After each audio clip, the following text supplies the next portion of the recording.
The night opens slowly, like a curtain drawn across the sky, and as it settles into its quiet rhythm, you are invited to drift with it, away from the pace of the day, away from noise, and into a world where ancient stories once lived and breathed. Long before cities glowed, long before machines hummed, the world was wrapped in darkness every night. And in that darkness, the sky became a stage for wonders that our earliest ancestors could not ignore. Imagine yourself in a time with no lights, no artificial glow, nothing to dim the heavens. You are sitting near a small fire, its warm flicker barely illuminating the vastness around you. Above, the stars spill across the sky in numbers so overwhelming that it feels like standing beneath a river of light. You hear gentle crackles from the fire, the soft sigh of wind moving through grass, and the distant calls of night creatures. Everything feels still, patient, unhurried. This is where the first questions about the universe were born, not in laboratories or observatories, but in the human instinct to simply look upward and wonder. The people who lived thousands of years ago saw the same moon you see now, the same constellations, the same drifting clouds. But without the explanations we take for granted, each distant spark carried mystery. Every unusual shape in the sky held meaning, and every light that moved, whether a shooting star, a wandering planet, or a passing comet, was interpreted as a message. These early observers didn't have telescopes, but they had time, hours upon hours of quiet nights, watching patterns shift across seasons, imagining stories to make sense of what they saw. As you listen, let your breathing slow. Picture the sky not as an empty space, but as a realm filled with presence. To ancient minds, it was alive. The heavens were not cold or mechanical. They were inhabited, intentional, and powerful. The night sky felt close enough to touch, close enough that a beam of light or a mysterious glow could be seen as something descending from above, arriving with purpose. For countless generations, humans felt that whatever existed beyond the sky was vastly superior, wiser, older, and capable of influencing life below. The distance between the earth and the stars was not understood as millions of miles. It was simply up, a direction associated with greatness. The beings imagined to live in that upper realm naturally became gods, creators, or travelers from realms unknown, and the stories about them were whispered slowly, the way stories are shared when the night is deep and sleep hovers near. As you settle deeper into this calm space, imagine the earliest storytellers shaping the first myths. They weren't scholars or priests. They were ordinary people, hunters, gatherers, parents, elders, passing time until dawn. They told tales about glowing figures descending on beams of light, about divine visitors arriving on floating platforms, about strangers from above teaching early humans how to plant seeds, make fire, or build shelters. These ideas weren't strange to them. They were comforting. They brought a sense of order to a world filled with uncertainty. Every unusual thing in the sky, an eclipse, a reddish moon, a star that brightened or dimmed, felt like a sign. If the sky changed, then perhaps the beings who lived there were trying to communicate. And whether those beings were imagined as gods, spirits, heroes, or sky ancestors, they shaped the identity of entire cultures. The myths they inspired traveled through time, eventually growing into the legends we now call the origins of ancient alien gods. Let the thought drift gently. The concept of gods coming from the sky was not born in a moment. It unfolded slowly across thousands of nights just like this one, nights filled with silence, wonder, and the natural tendency of the human mind to connect its even one separated by unimaginable distance. Humans gave personality to the stars. They gave intention to movements of planets. They saw meaning in the sweeping arc of the Milky Way. And as these stories grew deeper, generations began to believe that life below was influenced by life above. Storms were messages. Lightning was an act of a god. The sunrise was a daily miracle. The changing moon guided planting, hunting, and rituals. The heavens were a living clock, a cosmic calendar, and a divine theater all at once. In this gentle space, you can imagine how awe and fear intermixed. The beauty of a star-filled sky brought comfort, but also questions. What lies beyond? Who controls it? And are we alone beneath this vast celestial blanket? Those questions did not frighten our ancestors. They inspired them. They gave birth to myth, belief, and the earliest attempts to explain the unknown. As the fire burns lower in this imagined ancient world, the darkness grows deeper, but the stars grow brighter. You can sense why these early humans felt watched, guided, or visited. With no sound but the crackle of flames and the whispers of wind, the heavens felt impossibly close. A falling star could easily be interpreted as a traveler crossing into the world below. A strange light on the horizon could become a messenger from another realm. And so the stories continued, soft, slow, woven into the night itself. Allow your mind to follow these ancient thoughts without judgment or urgency. This is not a journey toward answers, but toward understanding how humans have always sought meaning in the night sky. Every culture, every land, every era imagined celestial beings in their own way, some peaceful, some powerful, some terrifying, some nurturing. But all of them came from the same source, the quiet, patient act of looking up. As you rest deeper into this calm atmosphere, the border between past and present blurs. You become part of a long chain of dreamers, thinkers, and storytellers who found comfort in the night.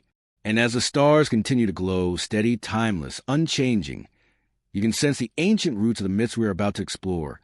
Myths of gods, visitors, and beings whose origins began not in outer space, but in the human need to understand a beautifully mysterious world. When you take a moment to imagine the earliest humans looking up at the night sky, it becomes easy to understand why their minds became filled with wonder.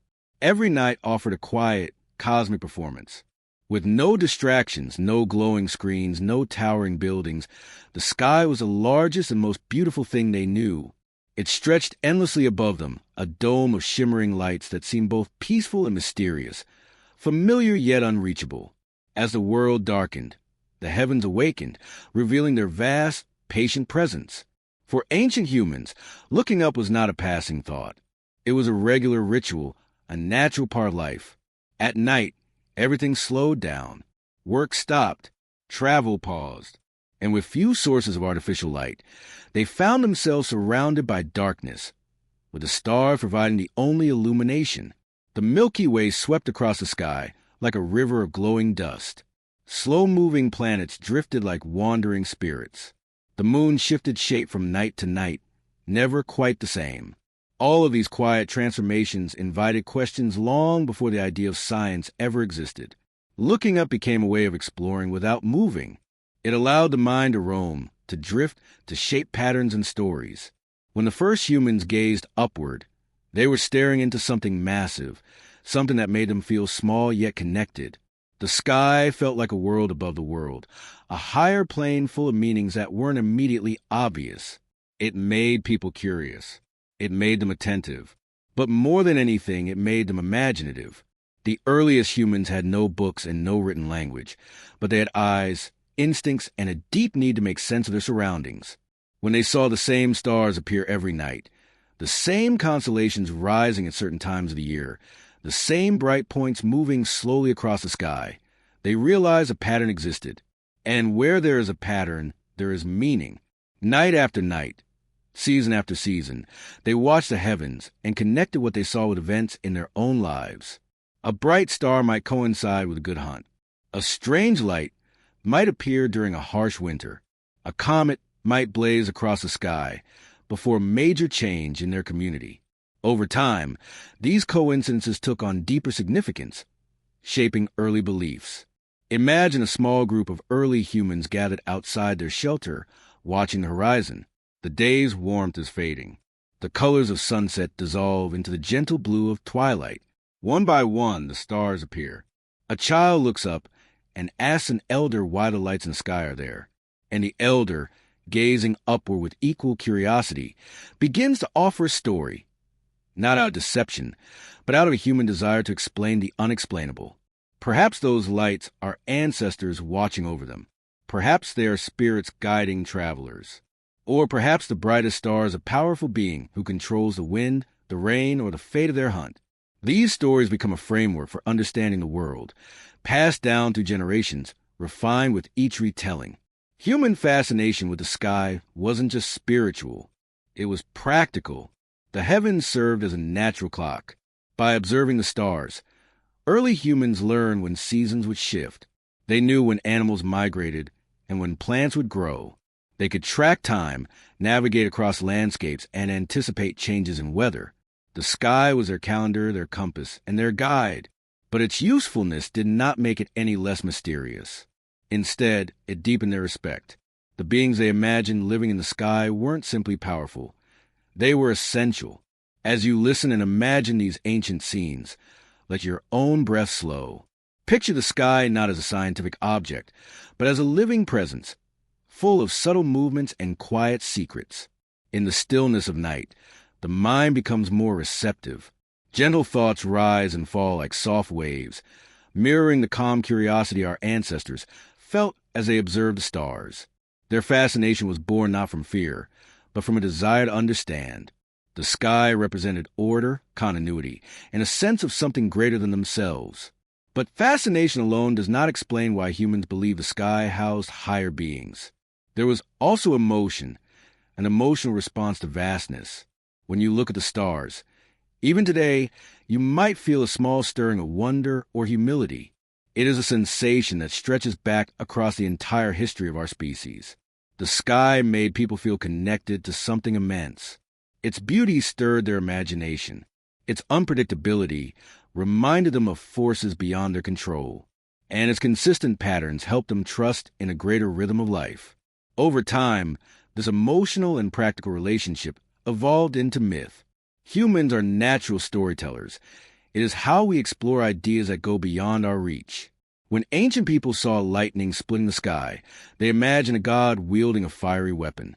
When thunder rumbled across the horizon, they felt the footsteps of a powerful spirit.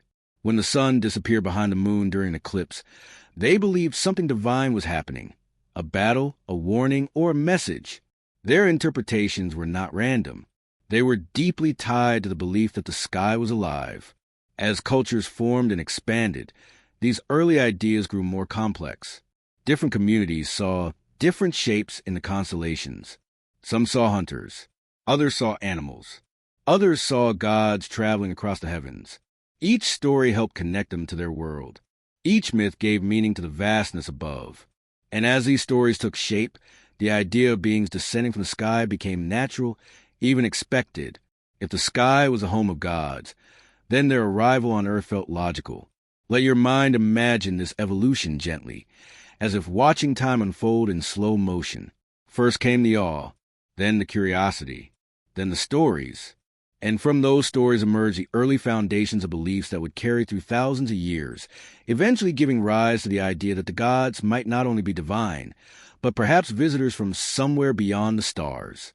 The human tendency to look upward and search for answers is universal. Every culture did it. Every generation wondered. The sky was the one thing everyone shared, no matter where they lived. It unified humanity long before borders existed. And because of that, the myths born from celestial fascination became some of the most powerful stories ever told. Even now, when you look up at night, there is a quiet recognition, a sense that you are participating in something ancient. The same stars that guided early humans still shine. The same sense of mystery still lingers. And the same instinct to wonder, to imagine, to dream still lives in you. It is this timeless connection between humans and the cosmos that paved the way for myths of sky gods, celestial visitors, and beings from realms beyond the world we know. In this stillness, as your thoughts settle gently like dust across an old path, you can feel the early roots of those beliefs. They were not built from fear or confusion, but from the deep human desire to understand the universe and our place within it. The fascination with the sky is one of the oldest parts of who we are, and it is from that fascination that the idea of ancient alien gods would one day emerge. Imagine a world where the night sky is not just a backdrop, but a companion, a presence that lingers beside every gathering, every moment of rest, every flicker of a fire. In this world, tens of thousands of years ago, humanity lived in small groups, moving across landscapes shaped by seasons, hunting patterns, and the rhythms of nature. When darkness fell, life slowed naturally. Conversations softened. The wind carried distant sounds. And in these still evenings, people gathered around fires, seeking warmth, comfort, and connection. It was in this setting that the earliest sparks of myth took form. Picture a circle of people seated around a fire deep in the prehistoric past. You can almost hear the crackling of burning wood, the gentle popping as sap releases its final breath. Sparks rise into the air and drift upward, disappearing into the enormous darkness above. Someone stirs a fire, and its light dances across faces. Faces filled with curiosity, fatigue, and wonder. Above them, an endless sky glitters with thousands upon thousands of points of light, each one inviting interpretation. Long before writing, long before cities or temples, story was a primary tool for understanding the world. Parents taught children not through textbooks, but through tales, soft, rhythmic narratives meant to explain everything from storms to sickness, from the changing seasons to the mysteries of birth and death. These stories were not simply entertainment. They were maps for survival, vessels of memory, and threads that bound the community together. In the dim glow of firelight, shadows play across the ground. The shapes dance and shift, and sometimes those shifting shadows become the inspiration for new tales. When a wild animal cries out in the distance, tension ripples through the group, and someone, perhaps an elder, perhaps a skilled storyteller, begins to speak. Their voice is low, steady, and hypnotic. Each listener leans closer, drawn into the unfolding world of imagination. Many of these stories begin the same way, with something in the sky, a strange light, a falling star, a rare alignment of the moon. In a time without scientific explanations, these events stirred emotions, curiosity, fear, and awe. To interpret them, early humans used the most powerful tool they had, imagination. They shaped the unknown into stories that made sense of the unfamiliar. A bright streak across the sky became a spirit passing between worlds. A darkening eclipse became a celestial creature swallowing the sun. A glowing halo around the moon became a sign that supernatural forces were watching. The fire becomes the heart of this ancient scene. People sit closer as the night deepens, listening to stories of sky beings descending on beams of light, of heroic ancestors who spoke with spirits that lived in the clouds, of mysterious shapes that floated above mountains and forests. These stories, shaped in the quiet dark, slowly hardened into myth. But myths were not created suddenly. They formed piece by piece, gently woven from repeated experiences and shared memories. On nights when the sky was especially clear, the constellations appeared brighter, more distinct. Humans naturally saw patterns, hunters, animals, spirals, and shapes that resembled familiar things. These patterns were comforting, giving structure to an otherwise unpredictable world. And once a pattern had a name, a story followed. The figure in the stars wasn't just a shape. It was a being with purpose, identity, and influence. Over time, people believed these constellations watched over them, guiding hunts, predicting weather, or protecting certain clans. As the fire continues to glow softly, you can imagine how these stories deepen in meaning across generations. A grandparent tells their grandchildren about a glowing figure that once descended from the heavens and taught their ancestors how to hunt.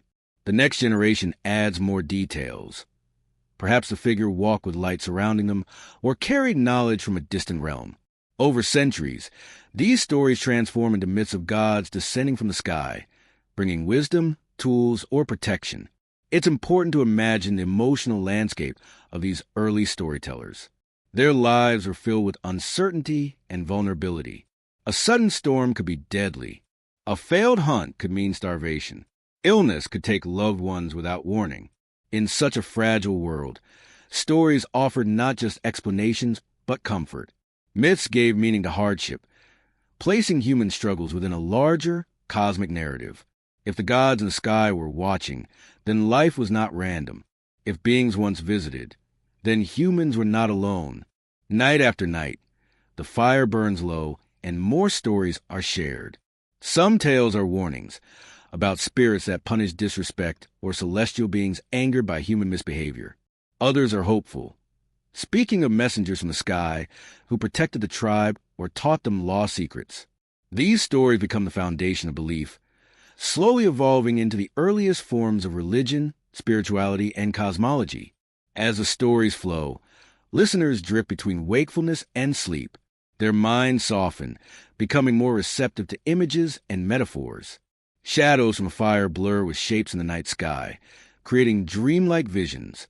It is here, between sleep and waking, That many myths were born. When a storyteller paused, the silence felt alive, filled with possibilities. A slight movement in the sky, a drifting cloud illuminated by moonlight, could easily be interpreted as a sign. And in that fragile space between reality and imagination, the idea of sky beings gained life. Generations later, these early tales would evolve into more structured myths. The vague, glowing figures would become named gods, heroes, or celestial ancestors. Their stories would deepen, taking on ethical, political, and spiritual roles. Over time, entire civilizations would build temples, art, and rituals around these beings. But the roots of these myths were planted in the quiet moments around prehistoric fires, when humans first tried to understand the vast world above. As you let the scene settle in your mind, feel the timelessness of it. The fire, the sky, the small circle of listeners. None of that has changed, not really. Humans still gather under the stars. We still tell stories to make sense of our fears and hopes. And the night still invites imagination, just as it did thousands of years ago. The ancient fires may be gone, but the stories they spark continue to echo across time. Whenever we look up at the night sky and wonder about strange lights, distant worlds, or the possibility of celestial visitors, we are participating in a tradition older than history itself. The earliest humans laid the foundation for beliefs that would eventually evolve into myths of ancient alien gods. Those myths began not with evidence of extraterrestrial contact, but with a human instinct to interpret the unknown in ways that brought connection, meaning, and peace. And so, in the quiet glow of ancient firelight, the first sparks of myth became the seeds of legends that would shape civilizations. The sky was their canvas. The fire was their teacher. And imagination was the bridge between the world they knew and the mysteries they could only dream of. Imagine the world shifting from scattered prehistoric fires to the first great civilizations, where the patterns in the sky were no longer just stories whispered at night, but the foundations upon which entire societies were built. Among these early civilizations, the Sumerians of ancient Mesopotamia stand out like a constellation, distinct, bright, and deeply influential. Their world existed thousands of years before the pyramids of Egypt, long before Greek philosophy, long before written history fully took shape. And yet, from their clay tablets and quiet river valleys emerged some of humanity's earliest ideas about sky gods, ideas that would later inspire modern speculation about ancient aliens. As dusk fell over the plains of Sumer, the sky above the Tigris and Euphrates rivers transformed into a domed canvas filled with shimmering signs. The people who lived there observed these signs with unmatched devotion. They did not simply gaze upward in curiosity, they studied the heavens the way we study books. They charted the movement of planets, noted the rising and setting of stars, and connected celestial events with everything on earth, from the flooding of rivers to the growth of crops, from the birth of kings to the fate of cities. In this world, the sky was not separate from daily life. It was intertwined with it. The Sumerians believed their gods lived above the earth in a celestial realm called the Heavenly Assembly. And at the head of this assembly was Anu, the supreme sky god. To them, Anu wasn't a symbolic figure. He was a presence, a silent ruler whose authority stretched across the cosmos. His domain was the unreachable expanse above, and from there he watched over the world. The stories of Anu were gentle and vast, filled with the calm power of the sky itself. When the Sumerians looked upward, they believed they were staring directly into his kingdom. The stars were his court, the planets his servants, the movements of the heavens the subtle gestures of his will. Below Anu stood the other great gods of the Sumerian pantheon, each with their own roles, responsibilities, and connections to the world. Enlil, the god of air and storms, was one of the most powerful among them. His presence was felt in the wind that swept across the plains and the storms that shaped the land. To the Sumerians, Enlil was not just a mythic figure. He was a force, a living energy that influenced their survival. Then there was Enki, the god of wisdom, water, and creation. He was often imagined as the mediator between heaven and earth, a figure of compassion and intelligence who guided humanity through challenges. Enki was said to have brought knowledge, healing, and order to the world. Many of the most enduring Sumerian stories come from his interventions, gentle stories where wisdom, rather than power, saves humanity. These gods, though divine, behaved in ways that were surprisingly complex, emotional, and human-like. They argued, debated, made decisions, changed their minds, and cared deeply about the people who lived beneath them. Their interactions shaped human destiny, and the Sumerians believed their own behavior influenced how the gods treated them. As you picture this ancient world, let the details settle softly in your imagination. Think of the flat plains stretching far into the distance. Think of clay houses clustered near rivers. Think of priests standing on tall platforms at night, quietly observing the stars. The air is warm. The sky is clear. A gentle wind moves through the reeds. And above, constellations slowly glide across the darkness. In this atmosphere of stillness and observation, the Sumerians created something remarkable, one of the world's earliest systems of writing. On damp clay tablets, they pressed symbols representing stories, prayers, instructions, and myths. Through these tablets, we gain a window into their beliefs. And among these beliefs, the most famous, and often misunderstood, are those of the Anunnaki. The Anunnaki were described as the great gods who descended from the heavens to shape the world. To the Sumerians, this wasn't a literal descent from distant planets. It was a poetic way of saying that the Anunnaki came from the realm of the gods, the celestial court above. Their descent symbolized the connection between divine order and earthly life. They were not alien visitors, they were cosmic authorities. Their roles were administrative, spiritual, and symbolic, not technological or extraterrestrial. But myths evolve, and stories take on new shapes when interpreted through modern lenses. Today, some people imagine the Anunnaki as ancient astronauts, beings from another world who descended to Earth in flying machines and taught early humans advanced knowledge. These interpretations are fascinating, but they differ from how the Sumerians themselves understood their gods. To them, the sky was a realm of divine presence, not a physical space filled with spaceships. Still, when you imagine a Sumerian priest standing atop a ziggurat, a multi-layered tower rising toward the heavens, it's easy to understand why such ideas took root. The priest gazes upward, measuring the stars, reading signs, interpreting omens. He believes the gods are watching. He believes their decisions shape the tides of fate. And he believes that by studying the heavens, he is listening to their voices. The ziggurats themselves were built as bridges between worlds.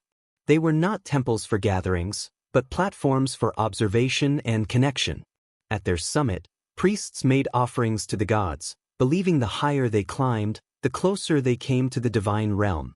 These structures symbolized humanity's yearning to reach the sky, to touch the place where the gods lived. You can imagine the quiet at the top of a ziggurat at night. The wind is stronger. The ground feels distant. The stars feel closer. The priest stands alone, wrapped in simple garments dyed with natural pigments, holding a small oil lamp that flickers softly. His eyes follow the path of a bright star drifting across the darkness. He breathes slowly, aware that he is participating in a ritual older than memory. In this moment, the sky feels alive, full of messages awaiting interpretation. The Sumerians believed the gods communicated through the heavens. When the stars aligned in certain patterns, it meant blessings or warnings. When a comet streaked across the sky, it signaled a major event. When storms gathered suddenly, it meant Enlil was restless. Every unusual phenomenon carried meaning, gently woven into the fabric of their worldview. Over time, the Sumerians developed entire systems to interpret the sky, early forms of astronomy and astrology intertwined. Their observations were detailed, consistent, and surprisingly sophisticated. They charted the movements of Venus, recorded lunar cycles, and even attempted to predict eclipses. But to them, these observations were not scientific in the modern sense. They were spiritual, relational, and deeply symbolic. The stars were not distant spheres of gas, they were servants of the gods. As you imagine this world, let your mind drift into the sense of awe the Sumerians must have felt. For them, the night sky was both a map and a message, a reflection of divine order. As the story of early civilizations continues, the gaze shifts from the flat plains of Mesopotamia to the golden sands and flowing rivers of Egypt, a land where the Nile shapes life as much as the sun and stars. Here, the night sky became not just a spectacle but a living canvas, intertwined with the rhythm of human existence. For the ancient Egyptians, the heavens were not distant and untouchable, they were a domain that interacted with the world below, a realm where gods walked and soared, guiding, teaching, and sometimes testing humanity. Imagine the warm air of the Nile Valley at dusk, the sun slipping slowly behind distant desert hills. Villagers gather near the riverbanks, their faces illuminated by the fading glow of twilight. The water reflects the first stars of night, a mirror to the heavens above. The scent of papyrus and the distant call of birds in the palm groves mix gently with the soft murmur of conversation. It is a moment of pause, a natural interlude between the busyness of the day and the quiet of night. And as the darkness settles, the Egyptian imagination awakens, reaching for the mysteries that reside in the sky. At the center of Egyptian cosmology is Ra, the sun god, who travels daily across the heavens in his celestial boat. Each sunrise is a voyage, each sunset a descent into the underworld, and each night a journey of renewal. To the Egyptians, Ra's movement was more than symbolic, it was the very mechanism by which life persisted. His daily cycle assured continuity, a pattern that humans could trust, and his presence in the sky inspired stories, rituals, and an enduring fascination with beings who could traverse realms beyond the reach of ordinary life. Above Ra are other gods, each associated with celestial phenomena. Nut, the sky goddess, arches gracefully over the world, her body forming the heavens themselves. She swallows the sun each night, only to give birth to it again each morning, a rhythm that the Egyptians experienced with awe and reverence. Osiris, god of the afterlife, is tied not only to the cycles of nature but to the stars that guided the deceased on their journey beyond life. Isis, his devoted companion, represents protection, wisdom, and the nurturing of humanity. Each god is more than a figure, each is a principle, a force of nature made personal, visible in the motions of the heavens and in the land itself. Egyptian temples and monuments echo these cosmic ideas. The pyramids, aligned carefully with the stars, serve as more than tombs, they are bridges between earth and sky. Each structure reflects the Egyptians' meticulous observation of the heavens, a dedication to harmonizing human endeavor with celestial order. At night, standing beside a pyramid, one can imagine the ancient builders observing the stars, aligning their structures with precision, and believing that by doing so, they were ensuring that the gods would walk among them, that the heavens and the earth would remain in balance. In the quiet of the desert night, the sky appears endless. Stars gleam like scattered jewels, and the Milky Way stretches across the horizon like a luminous river. It is here, in the stillness and expansiveness of the Egyptian night, that the imagination could roam freely. Ancient observers may have pictured Ra's solar boat gliding silently among the stars, Nut's curved form spanning the horizon, and other celestial beings moving gracefully, descending to offer guidance or wisdom. These imagined visitations were not necessarily fearful, they were awe-inspiring, comforting, and deeply intertwined with human life. The Egyptians also believed that certain celestial alignments could influence events on Earth. The rising of Sirius, for example, signaled the imminent flooding of the Nile, a natural phenomenon that brought both nourishment and risk. Such observations connected human survival with the movements of the heavens, and over time, they were imbued with spiritual significance. Priests, scholars, and astronomer priests studied these patterns diligently, interpreting signs and offering guidance to pharaohs and commoners alike. To them, the sky was alive, interactive, and profoundly meaningful. It is in this context that the imagery of gods descending to earth takes on particular resonance. The Egyptians imagined their deities arriving to teach agriculture, law, building techniques, and sacred rites. Such arrivals were described in poetic, vivid language. A god might descend on a beam of light, or appear in human form adorned with divine regalia. The stories emphasized guidance rather than conquest, wisdom rather than coercion, reflecting a culture that revered harmony and order as much as power. The Nile itself became a symbolic pathway, reflecting the motion of gods above. As the river wound through the landscape, carrying water, fish, and life, it mirrored the journeys of celestial beings in the sky. Humans traveling along its banks or fishing in its waters could imagine themselves participating in a cosmic rhythm, an interplay between heaven and earth that was constant and reassuring. Even in the quietest moments, watching the reflection of stars in calm waters, listening to the soft rustle of reeds, the presence of gods could be felt. The rituals and ceremonies of Egypt reinforced these connections. Festivals marked celestial events, linking the movement of stars and planets with human action. Offerings were made to gods whose positions in the sky corresponded to seasonal changes. Temples were aligned so that on specific days, sunlight would illuminate particular statues, suggesting a divine presence. Every aspect of Egyptian life, from agriculture to architecture, became intertwined with the heavens, shaping a worldview where gods and humans shared a continuous, subtle interaction. As you imagine these scenes, let your mind wander gently among the myths themselves. Picture quenched fires flickering in small homes while families whisper stories of Ra guiding the sun across the sky. Hear the measured, rhythmic chanting of priests in stone temples, invoking the gods to protect the people and bless the land. Feel the serene authority of Osiris watching over the deceased, ensuring that the cycles of life continue unbroken. Sense the protective embrace of Nut overhead, her vast form spanning the heavens, a nightly reminder that life is sheltered and nurtured, even in darkness. Through these images, it becomes clear why later interpretations, modern or speculative, might see in Egyptian myths traces of beings arriving from above. The gods are described as powerful, radiant, and capable of descending to interact with humans. Pyramids point to the stars. Temples follow celestial paths. Stories abound of divine figures teaching humans essential knowledge. And yet, the Egyptians themselves experienced these narratives in a manner consistent with their worldview. The gods were sacred, cosmic, and intimately tied to the natural order, not necessarily visitors from other worlds.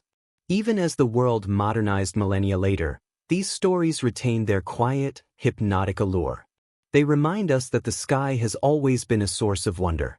They demonstrate that myths are born from observation, imagination, and the desire to connect the known with the unknown.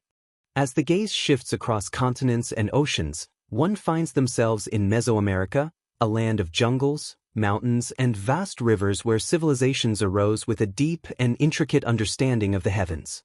Long before modern maps, before written history reached the familiar forms we know, the people here looked skyward with the same wonder and curiosity that defined the earliest humans in other parts of the world. But the myths they crafted carried their own rhythm, their own symbolism, and their own sense of divine visitors, beings who descended from above not merely to watch, but to guide, to teach, and sometimes to challenge. Imagine the dense greenery of a tropical jungle at twilight, the air thick with humidity and the distant calls of unseen creatures. The sun dips behind the mountains, bathing the canopy in golden light before fading into the quiet embrace of night. From the treetops to the riverbanks, the sounds of the day slowly fade, replaced by the rustling of leaves and the gentle hum of insects.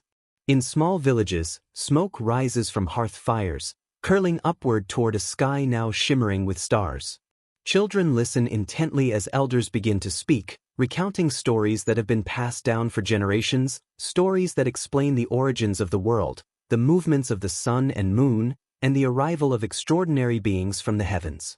In Mesoamerican myth, one of the most captivating figures is Quetzalcoatl, often described as the feathered serpent.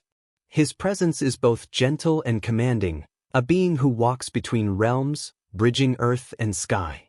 Quetzalcoatl is said to have brought knowledge to humanity, teaching agriculture, the crafting of tools, the arts of civilization, and spiritual insight. He is not a distant, aloof god, but an intimate guide, someone whose descent from the sky brings wisdom rather than mere spectacle. His story is intertwined with the cycles of nature, the passage of time, and the patterns of stars, reflecting a culture deeply attuned to celestial rhythms. Alongside Quetzalcoatl, other figures emerge: Kukulkan, who shares many qualities with Quetzalcoatl in Mayan tradition, and Viracocha, the Andean creator god whose voice echoes across the mountains and valleys. These beings are described as coming from the heavens, sometimes arriving in forms that resemble humans, sometimes in shapes beyond ordinary understanding. They are radiant, commanding attention, and capable of shaping the world through their knowledge and will. To the people of Mesoamerica, these myths were not mere entertainment. They were guides to living, frameworks for understanding natural phenomena, moral codes, and the origins of human knowledge. The architecture of Mesoamerica reflects this celestial imagination. Massive pyramids, carefully aligned with solstices and equinoxes, function as more than ceremonial centers. They are bridges between the earth and the heavens. Standing on the summit of one of these structures at night, you can imagine the ancient priest observing the stars, tracing their paths with slow, deliberate gestures, interpreting their patterns as messages from the gods. In this quiet, reverent space, the sky feels alive, responsive, and profoundly meaningful. Consider the festivals and rituals that accompany celestial events. During certain times of the year, when the sun rises or sets in perfect alignment with a temple's stairway, the priests would see it as a direct communication from the divine realm. These moments reinforced the belief that the gods moved through the sky, visiting Earth, influencing life, and offering guidance. The festivals themselves were slow, rhythmic, almost hypnotic, designed to synchronize human activity with cosmic order. Participants, moving through ceremonial dances or silent meditations, felt themselves part of something much larger than the immediate world, a cosmic story unfolding over time. Stories of divine descent in Mesoamerican cultures often describe the gods appearing in human form, teaching skills or imparting wisdom that transforms society. Agriculture, astronomy, law, art, and sacred knowledge are often gifts from these sky beings. The imagery is vivid, figures arriving on clouds, descending from mountains, or emerging from portals in the sky, their presence unmistakable and awe-inspiring. To the people who told these stories, these visits were not terrifying. They were hopeful, reassuring, and central to their understanding of how civilization itself could flourish. One can imagine sitting quietly at night, listening to such tales beside a small fire. The air is warm, the jungle alive with nocturnal sounds, and the sky overhead filled with countless points of light. As the elder speaks, each word unfolds slowly, drawing listeners into a vision of the past where gods and humans interact intimately, where the sky is alive, and where knowledge flows down from above. It is in these moments that the imagination becomes a bridge, connecting the human mind to the vastness of the cosmos. The stories of Quetzalcoatl, Kukulkan, and Viracocha carry a rhythm that mirrors the natural world, steady, profound, and soothing. Even the agricultural cycles reflect this celestial awareness. Corn, a central element of Mesoamerican life, is tied symbolically to divine intervention. The planting and harvesting are not only practical necessities but also acts of participation in a sacred narrative, aligning human labor with divine rhythm. When the rains arrive at the right moment, or when the sun rises on a particular solstice, it is interpreted as a sign that the gods have blessed the community. These signs reinforce a sense of trust in the sky and the beings imagined to inhabit it, weaving the sacred into the ordinary, creating a world where the extraordinary is never far from the mundane. Over time, these myths evolved, growing in depth and complexity. Tales of divine descent became intertwined with moral guidance, cultural memory, and explanations for natural phenomena. They shaped governance, social hierarchy, and religious practice, ensuring that each generation internalized the lessons passed down by the gods. The myths were immersive, rhythmic, and meditative in nature, perfectly suited to a culture deeply attuned to cycles of the moon, the sun, the stars, and the human heart. As you allow your imagination to drift across this landscape, picture the sky above the jungles and mountains, filled with stars and distant galaxies. See the gods descending slowly, their movements graceful, purposeful, and calming. Feel the soft rustle of the jungle, the flicker of firelight, the quiet rhythm of human life attuned to the cosmos. In this space, the stories are not hurried or alarming. They are gentle, continuous, and full of wonder, the perfect companions to the quiet mind seeking rest. It is easy to see why modern interpretations, fascinated by the idea of ancient aliens, might look at these myths and see literal descent from other worlds. But in the context of the people who first told them, these were narratives of connection, guidance, and the intimate bond between humanity and the heavens. The gods were teachers, guardians, and witnesses. Their arrival from the sky represented hope, knowledge, and the unfolding of civilization itself, not extraterrestrial intervention in the literal sense. From the lush jungles of Mesoamerica, the gaze now moves across continents and oceans to the arid deserts and sacred mountains of South America, where the Inca and earlier Andean civilizations shaped their lives around the rhythms of the heavens. In these highlands, where the air is thin and the mountains rise like ancient guardians, the sky becomes not merely a backdrop, but an active participant in daily life. Here, the connection between earth and heaven is palpable, and myths of divine descent take on a form that is at once majestic and intimate, intertwined with the natural world and the rhythm of survival. Picture the sun dipping behind jagged peaks, casting long shadows across stone terraces meticulously carved into the mountainside. The wind carries the faint scent of earth and snow, and the sky glows with the last embers of twilight. In small villages nestled in the valleys, fires are lit to mark the end of the day. Smoke rises slowly, drifting toward the heavens, merging with the first stars of night. Families gather, and elders speak softly, recounting tales of gods and beings who descended from the sky, shaping the land, teaching skills, and instilling knowledge. The stories are gentle, rhythmic, and meant to soothe as much as to instruct, drawing listeners into the vast cosmic theater overhead. One of the central figures in these Andean myths is Viracocha, the great creator god who emerged from Lake Titicaca or the distant skies to bring order to the world. He is described as radiant and commanding, yet calm and benevolent, a being whose descent signifies the gift of knowledge and civilization. Viracocha walked among humans, teaching them how to build, cultivate crops, and establish social order. He is often depicted as a traveler from the sky, a figure whose presence bridges the terrestrial and celestial realms. His teachings laid the foundation for the flourishing of Andean civilization, and the myths surrounding him emphasize guidance, protection, and transformation rather than conquest or domination. Alongside Viracocha, other divine figures inhabit the celestial imagination of the Andes. Inti, the sun god, commands the day and ensures warmth and growth, while Mamaquilla, the moon goddess, presides over the night and the cycles of life, particularly those related to fertility and women's health. These deities are not distant abstractions. They are intimately connected to the lives of the people, influencing agriculture, ritual, and daily practice. Their movements across the sky are observed, charted, and woven into stories that explain natural phenomena and offer lessons for living in harmony with the world. The architecture of the Andes reflects this cosmic awareness. Structures like Machu Picchu, Sacsayhuaman, and Ollantaytambo are carefully aligned with solstices, equinoxes, and other celestial events. Standing atop a terrace at dawn, one might witness the sun rising directly between two peaks, a phenomenon interpreted as a direct message from the gods. Priests and astronomers, perched high above the villages, studied these alignments, recording patterns, and timing agricultural or ceremonial events based on the movements of the stars. The heavens were alive with meaning, a network of signals connecting human activity with divine guidance.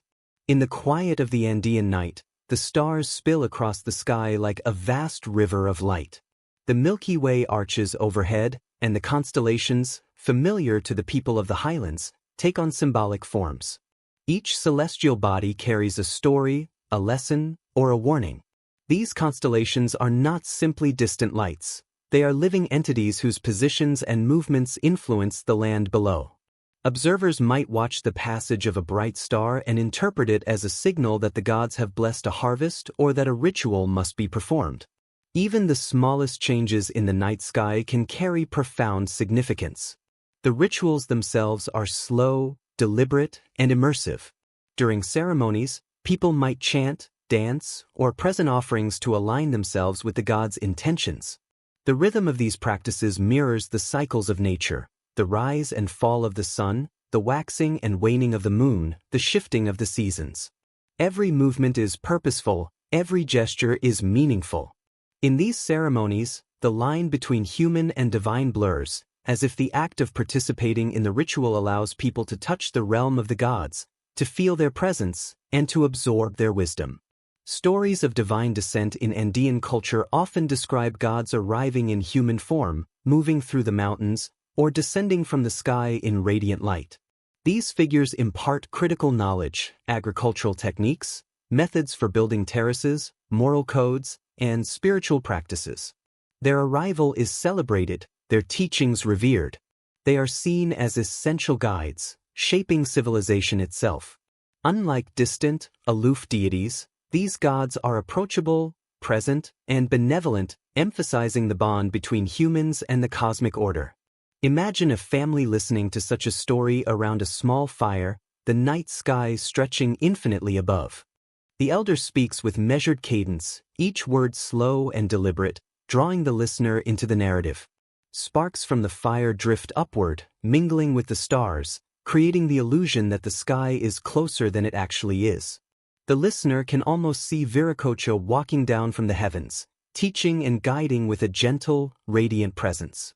The rhythm of the narration is soothing, hypnotic, perfect for drifting into a meditative state or even sleep. The Andean myths also emphasize cycles and continuity. Life is a constant interplay of creation and transformation, reflected both in the land and the sky. Gods descend to teach, humans learn and adapt, and the cycle repeats. Agricultural success, social harmony, and spiritual alignment are all viewed as dependent on respecting this cosmic rhythm. The myths reinforce patience, observation, and mindfulness, encouraging humans to live in harmony with natural and celestial forces.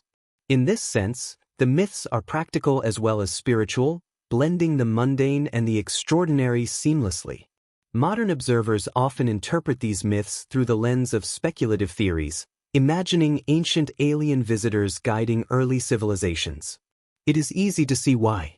Descriptions of radiant beings descending from the sky, imparting knowledge that transforms society, and leaving structures aligned with celestial phenomena can evoke images of extraterrestrial intervention.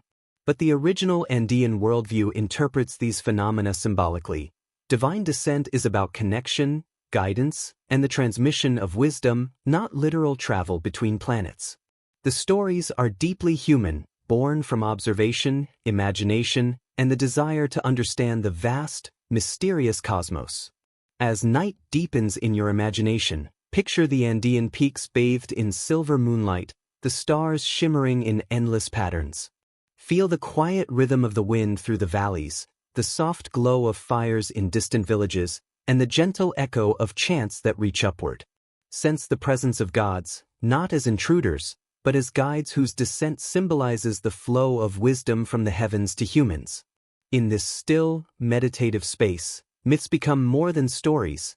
They become companions for the mind, soothing and expansive, inviting reflection and gentle wonder.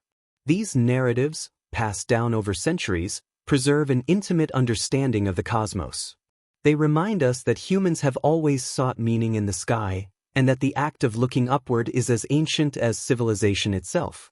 The Andean myths, like those of Egypt, Mesopotamia, and Mesoamerica, offer insight into how early humans interpreted the unknown, projected their hopes and fears onto the heavens, and imagined beings from above who shaped their lives. The patterns are remarkably consistent across time and geography. The sky inspires awe, the mind crafts narrative, and the human heart seeks connection. And so, in the tranquil highlands, where mountains meet stars, and where myth and observation blend seamlessly, the stories of divine descent unfold in a gentle, immersive cadence. Gods descend not as conquerors, but as teachers and guides, bringing harmony, knowledge, and the quiet assurance that humans are part of a larger, cosmic order. It is this rhythm, the slow unfolding of myth, the gentle descent of celestial beings, that forms the foundation for what later generations, with different interpretations, might call ancient alien gods. In this serene, meditative space, you can feel the continuity of human imagination stretching across continents, climates, and centuries.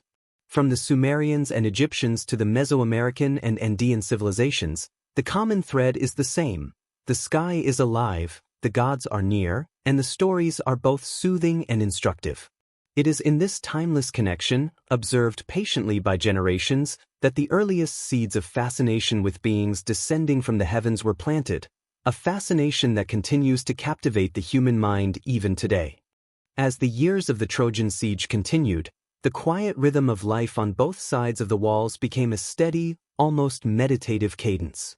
Though the war had begun in earnest, much of its early course was defined not by dramatic clashes but by preparation, observation, and the slow unfolding of human character. Picture the Greek camp, tents lined carefully along the beach, smoke curling lazily from small fires, the faint scent of cooking mingling with the salty air. Soldiers moved with calm purpose, tending to their armor and weapons, or quietly practicing their skills with measured precision. The sound of the waves lapping against the hulls of anchored ships became a gentle drumbeat, echoing the steady pulse of life and the slow march of destiny. Among the Greeks, the tension was subtle yet persistent, like the faint rustle of leaves warning of a distant storm. Leaders such as Agamemnon, king of men, and Odysseus, clever and contemplative, walked among their warriors with soft, deliberate steps, offering counsel, encouragement, and reminders of the promises that bound them. Their words were measured, never harsh, carrying a calm authority that guided the men without pressing upon them too forcefully. The young heroes, including Achilles, spent their days balancing moments of quiet reflection with bursts of disciplined training. Each arrow loosed, each spear thrown, each step taken in practice carried weight, not only in skill but in understanding the patience and endurance required for the long years ahead. On the other side, Troy mirrored this rhythm in its own way. The city's stone walls stood silently under the sun, absorbing the quiet tension and reflecting it back into the streets, markets, and homes of its citizens. Hector, the eldest son of Priam and the city's primary defender, moved calmly among the people, attending to their fears and hopes with gentle words and measured actions. Soldiers drilled with quiet concentration, while artisans and families carried on their routines, maintaining the soft pulse of life within the city even as the shadow of war stretched across the hills. In these years, Troy did not burn. It breathed, lived, and prepared with patient diligence, each moment a gentle building block for the trials yet to come. Amid the calm, small events carried profound significance. Scouts moved silently along the outskirts of the city, observing enemy movements and returning with detailed reports that were discussed in hushed tones around campfires. Every decision, from the placement of defenses to the allocation of supplies, was made with quiet deliberation, each choice echoing through the unfolding tapestry of fate. The men and women of Troy, though aware of the Greek presence, carried on with daily life as best they could, their actions steady and deliberate, reflecting a resilience that seemed to grow with each passing season. Meanwhile, the gods watched with subtle hands, their influence present but gentle, like the soft tug of the wind across calm seas. Athena whispered strategy into the minds of Greek commanders, guiding decisions with quiet precision. Apollo, moving with equal care, lent inspiration and protection to the Trojans, subtly shaping their responses and reinforcing their patience. None of these divine interventions were loud or forceful. They were small, almost imperceptible nudges that, over the long years, would guide outcomes while maintaining the serenity of the world around them. Even the soft play of sunlight across the waves or the gentle sway of trees carried the whisper of their presence, reminding mortals that fate and guidance often move quietly, almost invisibly, until the moment is ready to reveal itself fully. Time passed slowly, marked by subtle changes in seasons and weather. The warm, calm mornings gradually gave way to afternoons tinted with soft golden sunlight, and evenings settled into hues of rose and lavender, reflecting upon the tranquil sea. Soldiers rested beneath the tents, sharing soft conversation, stories of home, and quiet laughter that floated across the beach. Children in Troy played cautiously in courtyards, their soft voices mingling with the hum of daily life. Even in the tension of war, life moved forward in gentle, almost hypnotic cycles, teaching the heroes patience, endurance, and reflection in ways that no sudden clash of swords could. During these quiet years, Relationships grew stronger and subtler. Bonds of friendship among the Greeks deepened, particularly between Achilles and Patroclus, whose shared calm and understanding created a foundation of loyalty and empathy. Across the city walls, Hector's measured interactions with family and soldiers reinforced the stability of Troy, grounding the citizens in the confidence that, despite the prolonged uncertainty, their city would endure. These slow-building connections were as important to the story as battles or victories, shaping the emotional and moral landscape of the world while maintaining a soothing rhythm for all who observed. And so, the early years of the Trojan War moved forward like a soft, flowing river, steady, calm, and deliberate. Each day was a lesson in patience, each night a lullaby under the stars, each quiet action a step toward the inevitable moments of heroism, sorrow, and love that history would remember. Though the city walls of Troy and the ships of Greece stood ready for conflict, the world seemed to breathe slowly around them, as if nature itself recognized the need for careful preparation before the storm of legend could finally unfold. In this way, the siege was not only a test of skill and courage but also a study in endurance, reflection, and the quiet power of time, the gentle, steady shaping of fate before it arrived with dramatic clarity. Avatars of Vishnu appear, perform their work, and return to heavens, mirroring the daily movement of the sun and predictable rhythms of the moon and stars. This reinforces a sense of order, harmony, and continuity, encouraging humans to align their actions with cosmic cycles. Participation in these practices connects individuals to a lineage of observation, imagination, and belief stretching back thousands of years. It is a rhythm that soothes the mind and offers a comforting sense of place in a vast, complex universe. Modern interpretations of these myths sometimes suggest extraterrestrial influence, pointing to descriptions of radiant beings descending from the heavens, imparting profound knowledge and shaping civilization. While these theories are intriguing, the original context presents a more symbolic, spiritually rich explanation. The gods are divine, not necessarily alien in the literal sense. Their descent represents guidance, wisdom, and the human desire to understand forces larger than ourselves. It is a language of connection, not technology, and its purpose is to inspire and instruct rather than to record actual spacecraft or interstellar visitors. As night deepens in your imagination, picture the vast Indian landscape under a canopy of stars. Rivers shimmer in the moonlight, temples and homes glow softly, and the distant sound of chants echoes through valleys. Imagine Vishnu descending gently, Shiva orchestrating cosmic rhythms, and other celestial beings guiding humanity in quiet, purposeful ways. These scenes unfold slowly, with a steady cadence of oral storytelling, drawing the mind into a meditative state that blends wonder, relaxation, and reflection. Through this lens, Indian mythology demonstrates a universal human impulse to interpret the sky, to imagine beings from above, and to seek guidance from forces greater than ourselves. The stories are calm, rhythmic, and immersive, perfectly suited for quiet reflection, meditation, or sleep. They remind us that across continents and centuries, humans have always looked upward, wondered, and crafted narratives to connect the visible and invisible worlds. In this serene, dreamlike space, the descent of gods becomes a bridge between earth and sky, reality and imagination, the known and the mysterious. The myths encourage a sense of safety, continuity, and awe, assuring that the universe is not random, that knowledge flows from above, and that humans are participants in a larger cosmic order. And it is this enduring connection between observation, imagination, and divine narrative that forms the foundation for the later fascination with the concept of ancient alien gods, not as literal visitors from other planets, but as symbolic reflections of humanity's timeless relationship with the heavens. As our journey continues through the tapestry of ancient mythologies, the focus now shifts to China, a land of vast mountains, rivers, and skies that stretch endlessly above a civilization rich with astronomical observation, philosophy, and myth. From the earliest dynasties, Chinese culture maintained a profound awareness of the heavens, perceiving the stars, planets, and celestial phenomena as active participants in human life.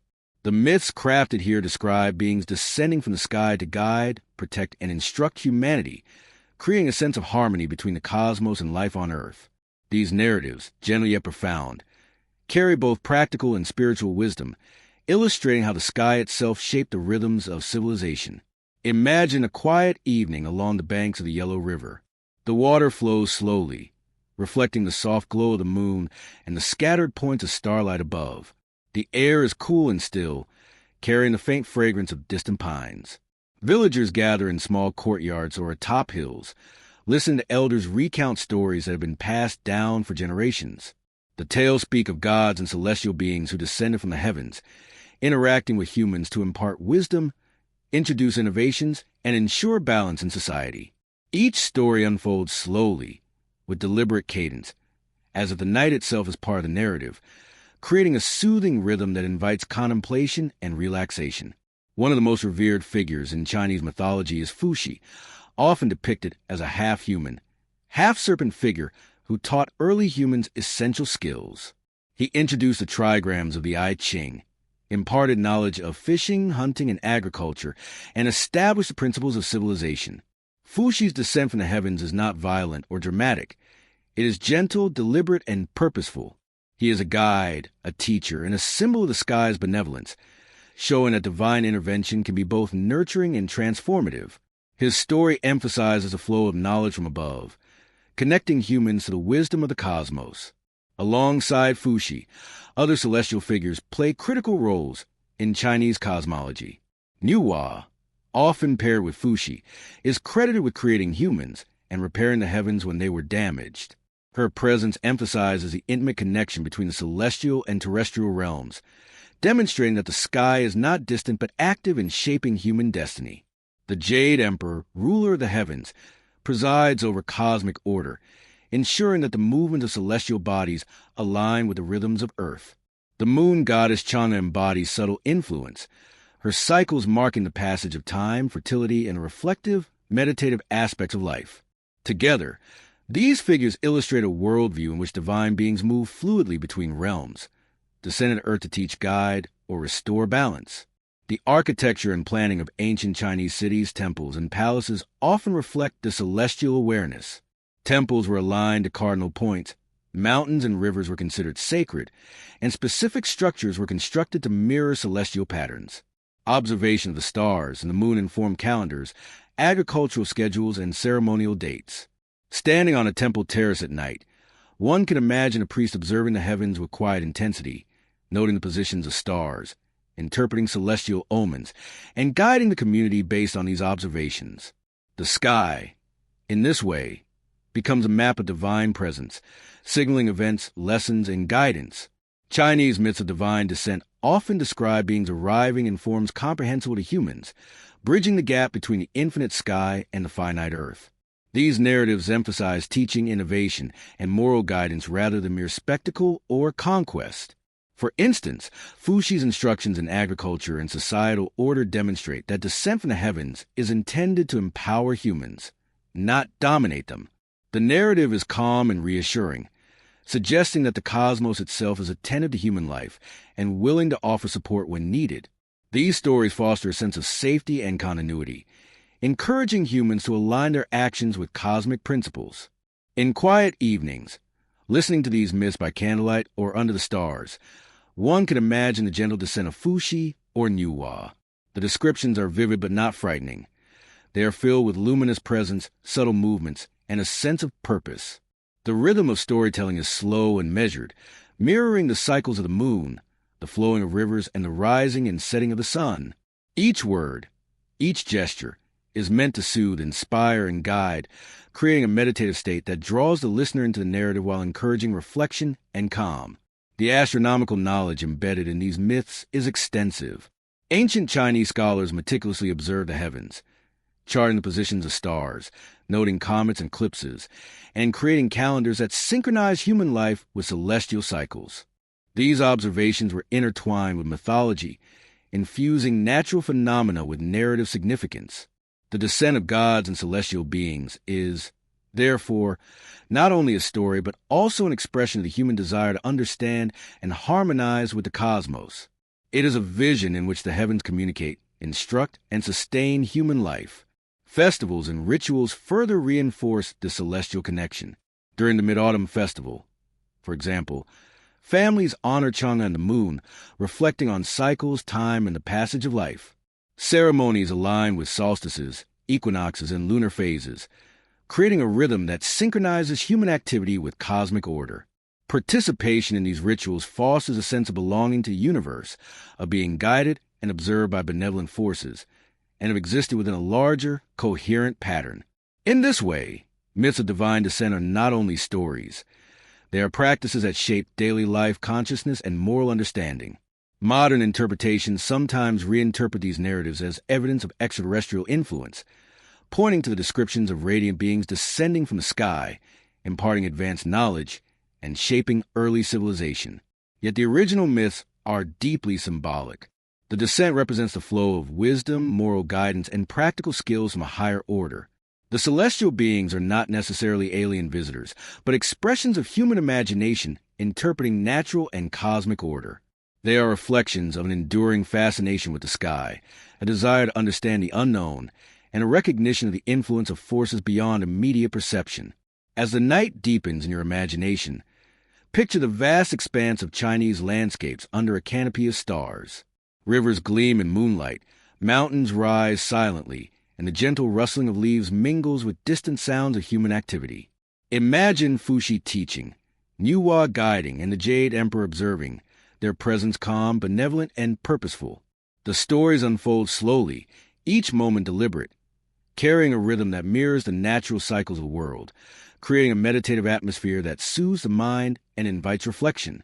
Through this lens, Chinese mythology reveals a universal human impulse, the desire to interpret the sky, to imagine beings descending from above, and to feel a connection between the terrestrial and celestial realms. The myths are immersive, rhythmic, and comforting, offering insight into how humans have historically sought meaning in the cosmos. The stories encourage alignment with natural rhythms, respect for cosmic order, and a gentle curiosity about the unknown. They demonstrate that looking upward is a timeless act, one that fosters reflection, awe, and a sense of harmony with the universe. In this serene, dreamlike space, the descent of gods becomes a bridge between worlds, reality, and imagination, known and unknown. The narratives offer calm reassurance, a reminder that humans are part of a larger order, and that wisdom flows from above in cycles of guidance and observation. It is this enduring connection between humanity and the heavens, observed across cultures and centuries, that later generations interpret through the lens of ancient alien gods, not as literal visitors from other planets, but as symbolic reflections of humankind's fascination with the stars, the sky, and the mysteries that lie beyond our immediate reach. These observations were intertwined with mythology, infusing natural phenomena with narrative significance. The descent of gods and celestial beings is, therefore, not only a story, but also an expression of the human desire to understand and harmonize with the cosmos. It is a vision in which the heavens communicate, instruct, and sustain human life. Festivals and rituals further reinforce the celestial connection. During the Mid-Autumn Festival, for example, families honor Chang'e and the moon, reflecting on cycles, time, and the passage of life. Ceremonies align with solstices, equinoxes, and lunar phases, creating a rhythm that synchronizes human activity with cosmic order. Participation in these rituals fosters a sense of belonging to the universe, of being guided and observed by benevolent forces, and of existing within a larger, coherent pattern. In this way, myths of divine descent are not only stories. They are practices that shape daily life consciousness and moral understanding. Modern interpretations sometimes reinterpret these narratives as evidence of extraterrestrial influence, pointing to the descriptions of radiant beings descending from the sky, imparting advanced knowledge, and shaping early civilization. Yet the original myths are deeply symbolic. The descent represents the flow of wisdom, moral guidance, and practical skills from a higher order.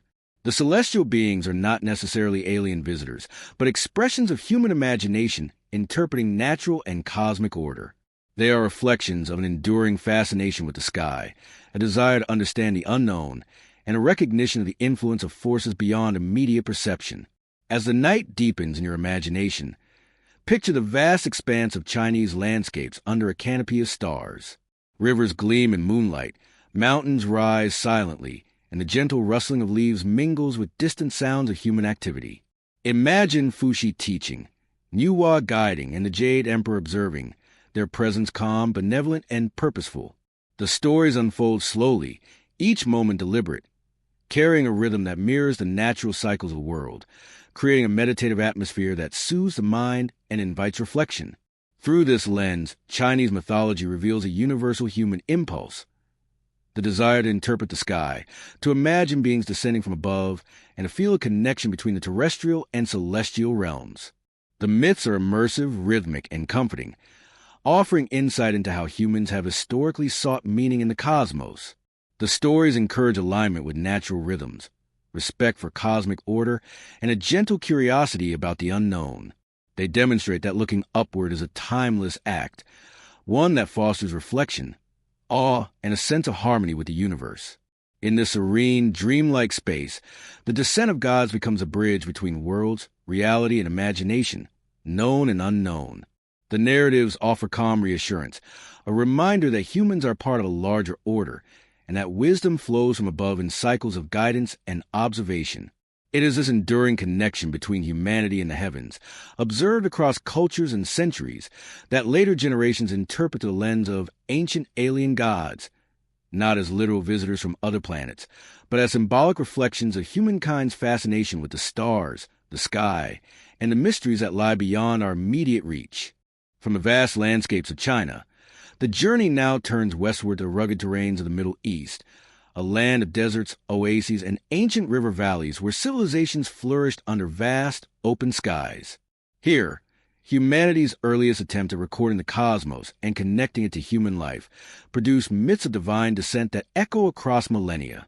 In Mesopotamia, a cradle of civilization nestled between the Tigris and Euphrates, the movements of the heavens were intimately tied to human existence. The night sky was a living map, a source of guidance, power, and storytelling, where gods were imagined to descend in the heavens to interact directly with humanity. Imagine a calm night along the banks of the Euphrates. The air is cool and still, carrying the faint scent of reed mats, baked clay, and distant fires. Villagers and city dwellers alike gather beneath the canopy of stars, listening to elders recount stories of beings who once descended from the heavens. The sky itself seems alive, glittering with constellations that are at once familiar and mysterious. Each star and planet is perceived as a symbol, a reflection of divine presence, an active participant in the unfolding of life below. The rhythm of these tales is slow, deliberate, and immersive, guiding the mind into a space where the boundaries between earth and sky blur. Central to Mesopotamian mythology is Anu, the sky god, who reigns over the heavens with a quiet authority. Anu is often seen as a source of divine order, the one from whom kings and priests derive authority. But it is not only Anu. Enlil, the god of air and storms, and Enki, the god of wisdom and water, also play essential roles in descending to earth to guide humanity. These gods are not distant abstractions. They are active participants in human affairs, visiting mortals to teach agriculture, laws, and civil organization. Their descents are deliberate and purposeful, emphasizing guidance, instruction, and the reinforcement of cosmic order rather than mere display of power. The Mesopotamians observed the stars and planets with meticulous care, noting their movements and patterns. Celestial phenomena were interpreted as signs from the gods, providing insight into harvests, political events, and social matters. Priests and astronomer scribes would record these observations on clay tablets, creating sophisticated systems of knowledge that linked the cosmos with life on Earth. In this way, the heavens were not distant and separate. They were intimately connected to human experience, a constant reminder that divine presence could descend, intervene, and guide when necessary. The myths of divine descent often portray gods arriving in forms comprehensible to humans. Some stories describe radiant figures appearing in the night sky, teaching humans essential skills such as irrigation, metallurgy, and writing. These figures are luminous, purposeful, and calm, emphasizing the benevolent transfer of knowledge. The narratives highlight that celestial intervention is not arbitrary or capricious, but ordered, rhythmic, and aligned with the needs of civilization. They reflect a worldview in which humans are part of a larger cosmic pattern, with the gods acting as guides along the path of survival and advancement. Consider the ziggurats, those towering structures reaching toward the heavens, their steps and terraces seemingly inviting the sky to descend to earth. These monuments were more than religious centers. They were bridges between realms, designed to align with celestial events and honor the gods believed to inhabit the sky. Standing atop a ziggurat at night, One can imagine the ancient priests observing stars, planets, and moon phases, interpreting their positions as messages or guidance from the heavens. The structures themselves are a testament to the Mesopotamians' profound understanding of the connection between human endeavor and cosmic order. In quiet moments, one can picture the gods descending, not with the drama of thunder or fire, but with calm, deliberate presence. Enki might appear beside a river, teaching the principles of irrigation that sustain entire civilizations. Anu could illuminate a king's mind with divine wisdom, shaping governance and societal order. The descent is always purposeful, always measured, reflecting a philosophy that values harmony, knowledge, and continuity. Even when the stories involve punishment or warning, the emphasis is on teaching and correction, not chaos or fear. Listening to these tales at night, the mind drifts into the rhythms of the ancient world. The Euphrates flows silently, the stars shine steadily, and the stories unfold with a slow cadence that mirrors the cycles of the moon and sun. The narratives of Anu, Enlil, and Enki guide listeners gently, offering a vision of the cosmos in which humans are not alone, in which divine knowledge descends to assist, and in which the patterns of life are both observable and meaningful. This meditation on the heavens fosters calm, reflection, and a sense of place within the greater universe. Mesopotamian myths also emphasize the cyclical nature of divine intervention. Gods descend to teach, humans apply their guidance, and the cycle continues with seasons, celestial movements, and societal needs.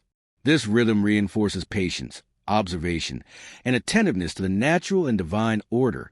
It is a vision that is both comforting and instructive, suggesting that life, though complex, is navigable when one aligns with the wisdom descending from above. The myths convey continuity, assuring humans that the cosmos operates with purpose and consistency. Modern interpretations sometimes view these narratives as evidence of ancient extraterrestrial visitors, citing descriptions of luminous beings descending from the heavens, imparting advanced knowledge and shaping early civilization. While these perspectives are intriguing, the original Mesopotamian context presents a more symbolic, spiritually rich understanding. The gods' descent represents the flow of wisdom, guidance, and cosmic order rather than literal interstellar travel. They are expressions of human imagination, interpreting observable celestial patterns and integrating them into practical and spiritual life. As the night deepens in your imagination, picture the vast Mesopotamian plains beneath a canopy of stars. Hear the soft ripple of river waters, the distant murmur of village life, and the gentle whisper of wind over reed beds. See the luminous figures of Anu, Enlil, and Enki descending with calm purpose, their presence serene and deliberate. The stories unfold slowly, carrying a rhythm that mirrors the natural and celestial cycles, guiding the listener's mind into a meditative, reflective, and restful state.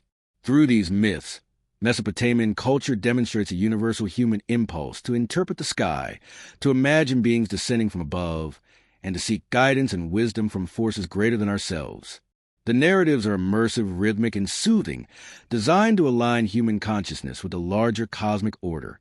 They provide insight into how ancient civilizations observed the heavens, understood the patterns of nature, and crafted stories that connect earth with sky, the known with the unknown, and humanity with the divine.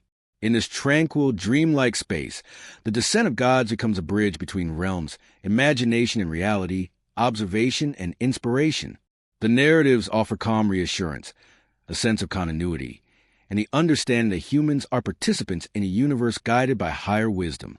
It is this enduring connection between humanity and the heavens, carefully observed and artfully narrated across generations, that lays the foundation for the later fascination with ancient alien gods, not as literal visitors from distant worlds, but as symbolic representations of the timeless human desire to look up, wonder, and receive guidance from the infinite sky. From the deserts and river valleys of Mesopotamia, our journey now moves to the sands, oases, and plateaus of ancient Egypt, a land where the sky and the earth are intimately connected through cycles of the Nile, the movement of stars, and the myths of gods descending to guide humanity. The ancient Egyptians looked upward with devotion and curiosity, interpreting the heavens not only as a spectacle but as a living, communicative space, filled with divine presence and subtle instruction. Their myths speak of beings descending from the sky to teach, protect, and oversee, and these stories are imbued with calm authority, deep symbolism, and a timeless rhythm that mirrors the cycles of the natural world. Imagine the sun dipping below the horizon along the Nile, turning the waters into a flowing ribbon of gold and amber. The air is warm and still, carrying the faint scent of papyrus and distant incense. Families gather along the riverbank, and elders begin to recount stories passed down for generations. The soft, deliberate cadence of their voices blends with the gentle lapping of water against the shore and the distant cries of night birds, creating a soothing atmosphere. In these moments, the sky becomes alive with possibility. Constellations shimmer with meaning, and the gods seem ever present, their descent a natural extension of the universe itself. Among the most significant figures in Egyptian mythology is Ra, the sun god, who rises each morning and journeys across the sky in his solar bark. Ra's daily voyage is a kind of divine descent, touching the earth with warmth, light, and life-giving energy. His movement is gentle yet commanding, predictable yet awe-inspiring, emphasizing that the heavens are not distant or indifferent but actively engaged with life below. Ra is accompanied by deities such as Horus, Osiris, and Thoth, who similarly descend or intervene to teach, guide, or restore order. Each god, in their own way, participates in the cyclical descent from celestial to earthly realms, reinforcing balance and continuity. The alignment of temples, pyramids, and tombs further reflects the Egyptians' deep engagement with the sky. Monuments were often built to correspond with solstices, equinoxes, or specific stellar alignments, ensuring that divine influence could be perceived and honored. Standing atop a pyramid at dawn or dusk, one can imagine ancient priests observing the sky, calculating movements, and performing rituals designed to honor the descent of the gods. The architecture itself becomes a bridge, linking human endeavor with celestial rhythm, a permanent reminder that the heavens and the earth are part of a continuous, interconnected order. Egyptian myths of divine descent often describe gods appearing in forms accessible to humans, allowing them to communicate wisdom, moral guidance, or practical knowledge. The story of Thoth, for instance, illustrates a god who descends to teach writing, mathematics, and the principles of measurement. These skills are not just practical. They represent a divine gift that structures civilization, ensuring order, progress, and understanding. Similarly, stories of Osiris emphasize guidance, renewal, and the cyclical nature of life and death. Each narrative is slow, deliberate, and infused with meaning, creating a rhythm that is both soothing and instructive. Rituals in ancient Egypt further reinforce the perception of divine descent. Ceremonies aligned with solar and lunar cycles, offerings to gods, and recitation of sacred texts all serve to honor the presence of the divine and invite guidance from above. In quiet nocturnal spaces, such as temple sanctuaries or private homes, individuals would meditate on the gods' influence, allowing the stories of descent to unfold in their imagination. The rhythm of these rituals mirrors the natural world. The rising and setting of the sun, the waxing and waning of the moon, the predictable flow of the Nile. Through these practices, humans participate in the cosmic order, attuning themselves to the guidance descending from the heavens. Consider the concept of Ma'at, the principle of balance, truth, and cosmic order. This idea permeates Egyptian thought, emphasizing that the universe is not chaotic and that divine descent serves to maintain harmony. The gods intervene not arbitrarily but purposefully, ensuring that life unfolds according to a structured, predictable pattern. This worldview nurtures a sense of calm and reassurance, illustrating that the cosmos operates in an orderly and benevolent manner, with divine guidance woven seamlessly into the fabric of existence. Listening to these myths at night, one can envision Ra's golden bark gliding across the sky, Thoth teaching the secrets of writing, and Osiris guiding souls through cycles of life and death. The imagery is luminous, intentional, and soothing, designed to captivate the imagination without startling it. The cadence of the storytelling mirrors the slow, deliberate movements of the stars and the gentle flow of the Nile, creating a meditative atmosphere that encourages reflection, relaxation, and even sleep. Astronomical observation in Egypt was extensive. Ancient scholars charted the movement of the stars, the sun, and the moon, integrating these observations into religious practice, architecture, and agricultural planning. Celestial events were interpreted as signs of divine activity, reinforcing perception that gods descend to influence, guide, or instruct. Even unusual phenomena, such as eclipses or the sudden appearance of bright planets, were incorporated into myths, offering lessons or signaling the timing of rituals. Through these observations, the Egyptians created a worldview in which the heavens and the earth exist in constant dialogue. with divine descent serving as a bridge. Modern interpretations often suggest extraterrestrial influence in Egyptian myths, citing depictions of radiant beings descending from the sky, imparting advanced knowledge, and inspiring monumental architecture. Yet, in their original context, these stories are deeply symbolic. The gods' descent represents a flow of wisdom, moral guidance, and cosmic order. They are manifestations of the human imagination, responding to the vast, mysterious sky, blending observation, spirituality, and societal need. The myths encourage alignment with natural cycles, respect for a cosmic order, and trust in the benevolent rhythm of existence. As night deepens in your imagination, picture the serene Egyptian landscape beneath a canopy of stars. The Nile reflects moonlight like molten silver. The gentle rustle of reeds blends with distant sounds of animal life. And the silhouettes of pyramids and temples rise quietly. Imagine Ra descending in his solar bark, Thoth imparting wisdom, and Osiris overseeing the cycles of life with calm authority. Each movement is deliberate and measured, echoing the rhythms of the universe. The stories unfold slowly, carrying a cadence that mirrors the cycles of the natural and celestial worlds, inviting the mind to settle, relax, and drift gently into contemplation. Through the myths of Egypt, we observe a universal human impulse, the desire to interpret the heavens, imagine beings descending from above, and seek guidance in the vast unknown. The narratives are immersive, rhythmic, and soothing, offering insight into how humans have historically understood the cosmos and their place within it. They blend observation, morality, and imagination into stories that connect earth and sky, human action and divine guidance, practical knowledge and spiritual insight. In this tranquil, dreamlike space, the descent of gods becomes a bridge between realms, a gentle conversation between earth and sky. The stories offer calm reassurance, continuity, and a profound sense of connection, illustrating that humans are participants in a universe guided by higher wisdom. It is this enduring fascination with the heavens, the careful observation of the cosmos, and the poetic narration of divine descent that forms the foundation for the later fascination with ancient alien gods, not as literal visitors from distant worlds, but as symbolic reflections of humanity's timeless relationship with the infinite sky. From the banks of the Nile, our journey now turns toward the Mediterranean basin, where the ancient civilizations of Greece and the Aegean islands flourish beneath skies filled with countless stars and the endless rhythm of the sea. Here, myths of gods descending from the heavens intertwine with human drama, philosophy, and the natural world, forming stories that are as instructive as they are soothing. The Greeks observed the sky not merely as a backdrop for their lives, but as a dynamic presence, inhabited by divine figures whose interactions with humanity shape morality, culture, and understanding of the cosmos. Imagine a calm evening along the rugged coast of the Aegean, where waves lap gently against sun-warmed stones, and the scent of salt and wild herbs mingles with the faint smoke of distant fires. Villagers gather in quiet courtyards or around small hearths, listening to elders recount tales of radiant beings descending from the sky.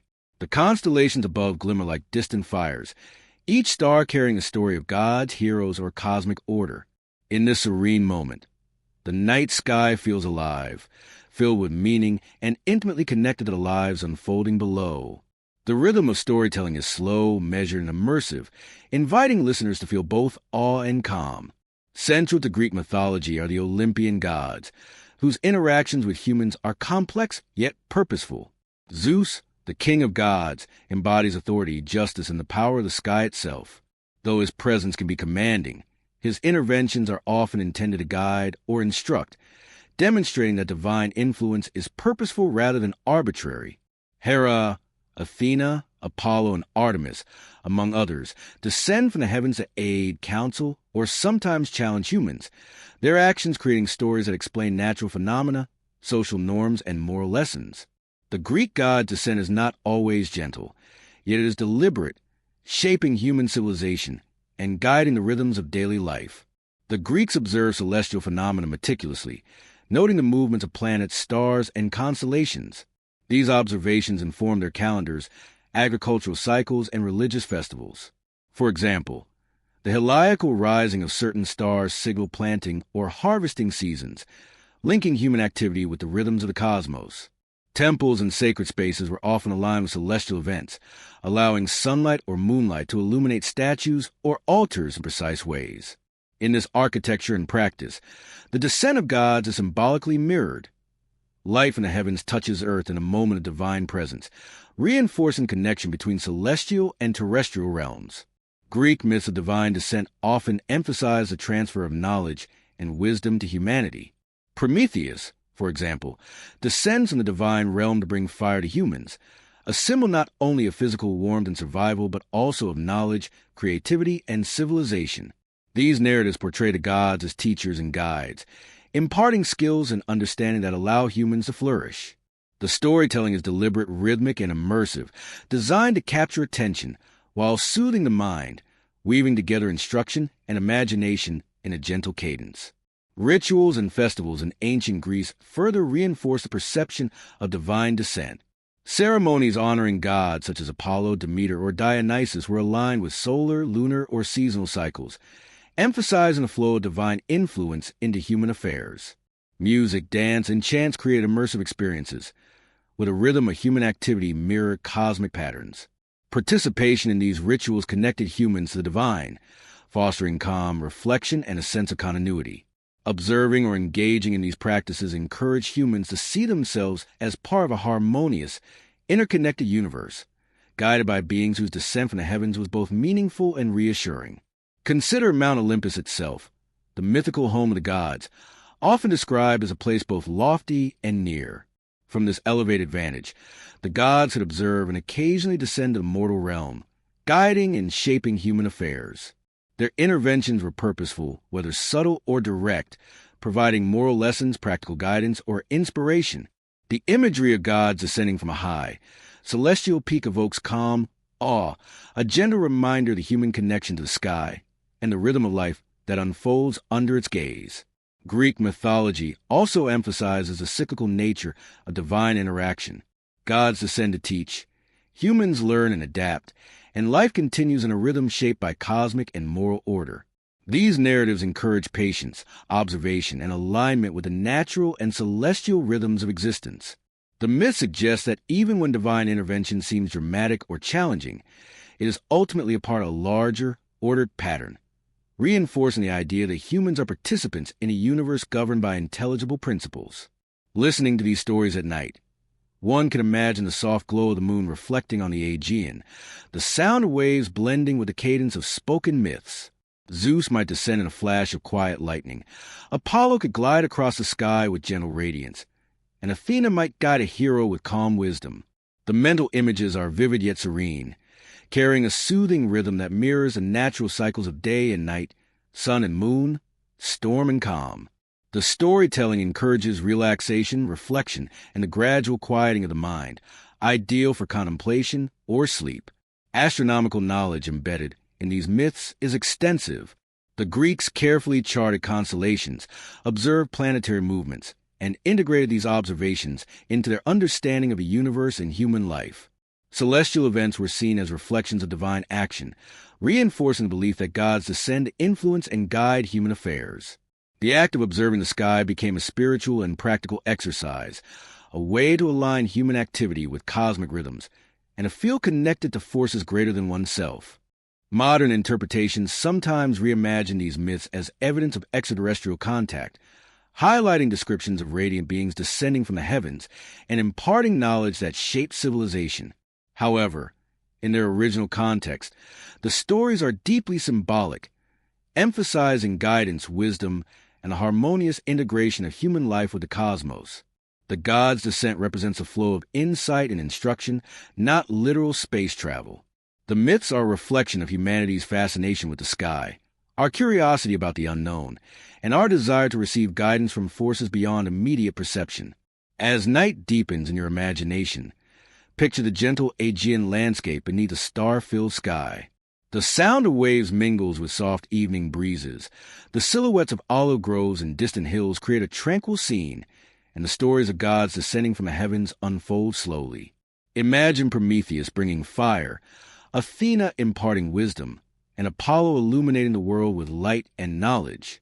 The rhythm of storytelling mirrors the cycles of the universe, creating a calm, immersive space for reflection, relaxation, and quiet wonder. Through Greek mythology, we see a universal human impulse, the desire to interpret the sky, imagine beings descending from above, and receive guidance and wisdom. The narratives are immersive, rhythmic, and soothing, blending moral instruction, practical knowledge, and imaginative exploration into stories that connect earth and sky, human action, and divine presence. The descent of gods in these tales is not just spectacle. It is a gentle reminder of the interconnectedness of life, the cosmos, and human experience. In this tranquil space, the descent of gods becomes a bridge between realms, imagination and reality, observation and inspiration. The stories offer reassurance, continuity, and a sense of cosmic order, illustrating that humans are part of a universe guided by higher wisdom. It is this enduring fascination with the heavens, careful observation, and poetic storytelling that lays the foundation for the later idea of ancient alien gods, not as literal visitors from distant worlds, but as symbolic reflections of humanity's timeless curiosity and reverence for the skies above. From the sun-drenched lands of Greece, our journey drifts westward to the Italian peninsula, where the early civilizations of Etruria and later Rome flourished beneath vast skies and amidst rolling hills and rivers. Here, myths and legends carry the echoes of divine descent, blending the practical, spiritual, and moral dimensions of life in ways that have echoed across centuries. The Romans, inheritors of Greek thought and myth, observed the heavens with reverence, charting celestial movements and linking them to human affairs. Their stories often speak of gods who descend to guide, instruct, or intervene, creating a sense of cosmic order that frames human existence in rhythm with the universe. Imagine a warm evening on the outskirts of an early Roman settlement. The scent of olive trees and wild herbs drifts on the gentle breeze, while the soft murmur of distant water mingles with the sounds of evening animals settling for the night. Families gather in courtyards and along the edges of rivers, their attention focused on the elders who speak in calm, deliberate tones. The sky overhead is deep and expansive, stars twinkling faintly like scattered lanterns. Each star and constellation carries meaning, each movement of the planets a possible message from the divine. In this serene setting, the stories of gods descending from the heavens unfold slowly, gently guiding the imagination and soothing the mind. Among the most influential Roman deities is Jupiter, king of the gods, whose authority over the sky and weather shapes both the physical and moral order of the world. Jupiter's presence is commanding yet purposeful, emphasizing that the heavens are active participants in human affairs. Descending at times to instruct or correct, Jupiter embodies divine guidance, ensuring that law, morality, and societal structure are maintained. His counterparts, Juno, Mars, Minerva, and Mercury, also interact with humans in ways that reflect guidance, protection, and imparting of knowledge. Each divine presence illustrates a carefully balanced interaction between earth and sky, creating a worldview in which human life is closely attuned to celestial rhythms. Roman myths often describe gods descending in forms comprehensible to humans, bridging the vastness of the cosmos with the immediacy of daily life. Mercury, for example, serves as a divine messenger, traveling between realms to deliver wisdom and insight. Minerva descends to guide artisans, strategists, and scholars, imparting practical skills alongside moral instruction. The descent of gods is deliberate and purposeful, emphasizing teaching, protection, and the reinforcement of order. These narratives, calm and immersive, reflect a civilization attuned to both observation of the heavens and the rhythms of life on earth. The architecture and city planning of ancient Rome further demonstrate the integration of celestial awareness into daily life. Temples, forums, and public spaces were often aligned with celestial events or positioned in ways that acknowledged solar and lunar cycles.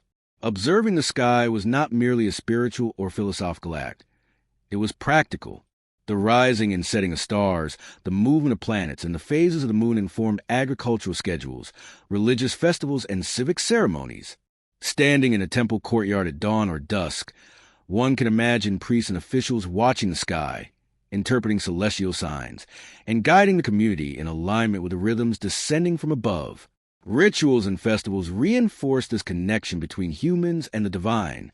Ceremonies such as Saturnalia or the observances of Lupercalia were aligned with seasonal and celestial cycles, creating moments when divine presence was felt acutely.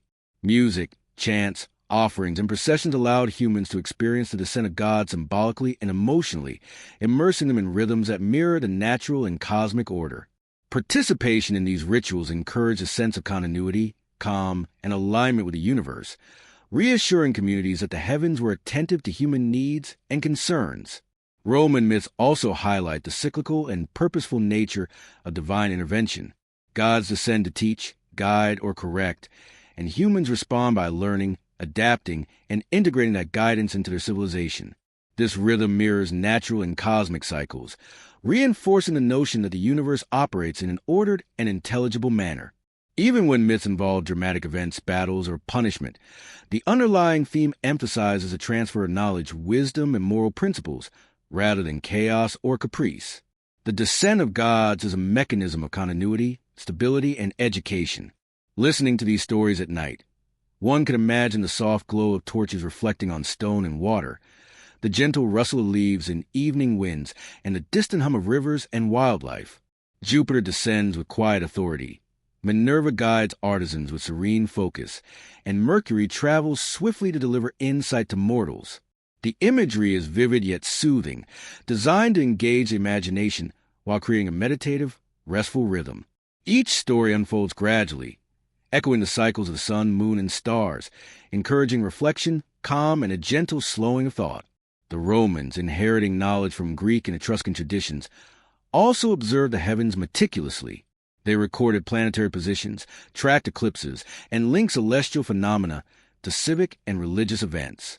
This observation was not solely scientific, but deeply intertwined with mythology and divine narrative. Celestial movements were interpreted as messages or signals, reinforcing the belief that gods descended to guide, instruct, and maintain cosmic and societal order. This blend of observation, imagination, and ritual created a worldview in which humanity's actions were harmonized with a universe alive with divine presence. Modern interpretations sometimes reinterpret Roman myths as evidence of extraterrestrial influence, citing depictions of radiant beings descending from the heavens to teach, guide, or inspire civilization. However, in their original context, these myths are rich in symbolic meaning.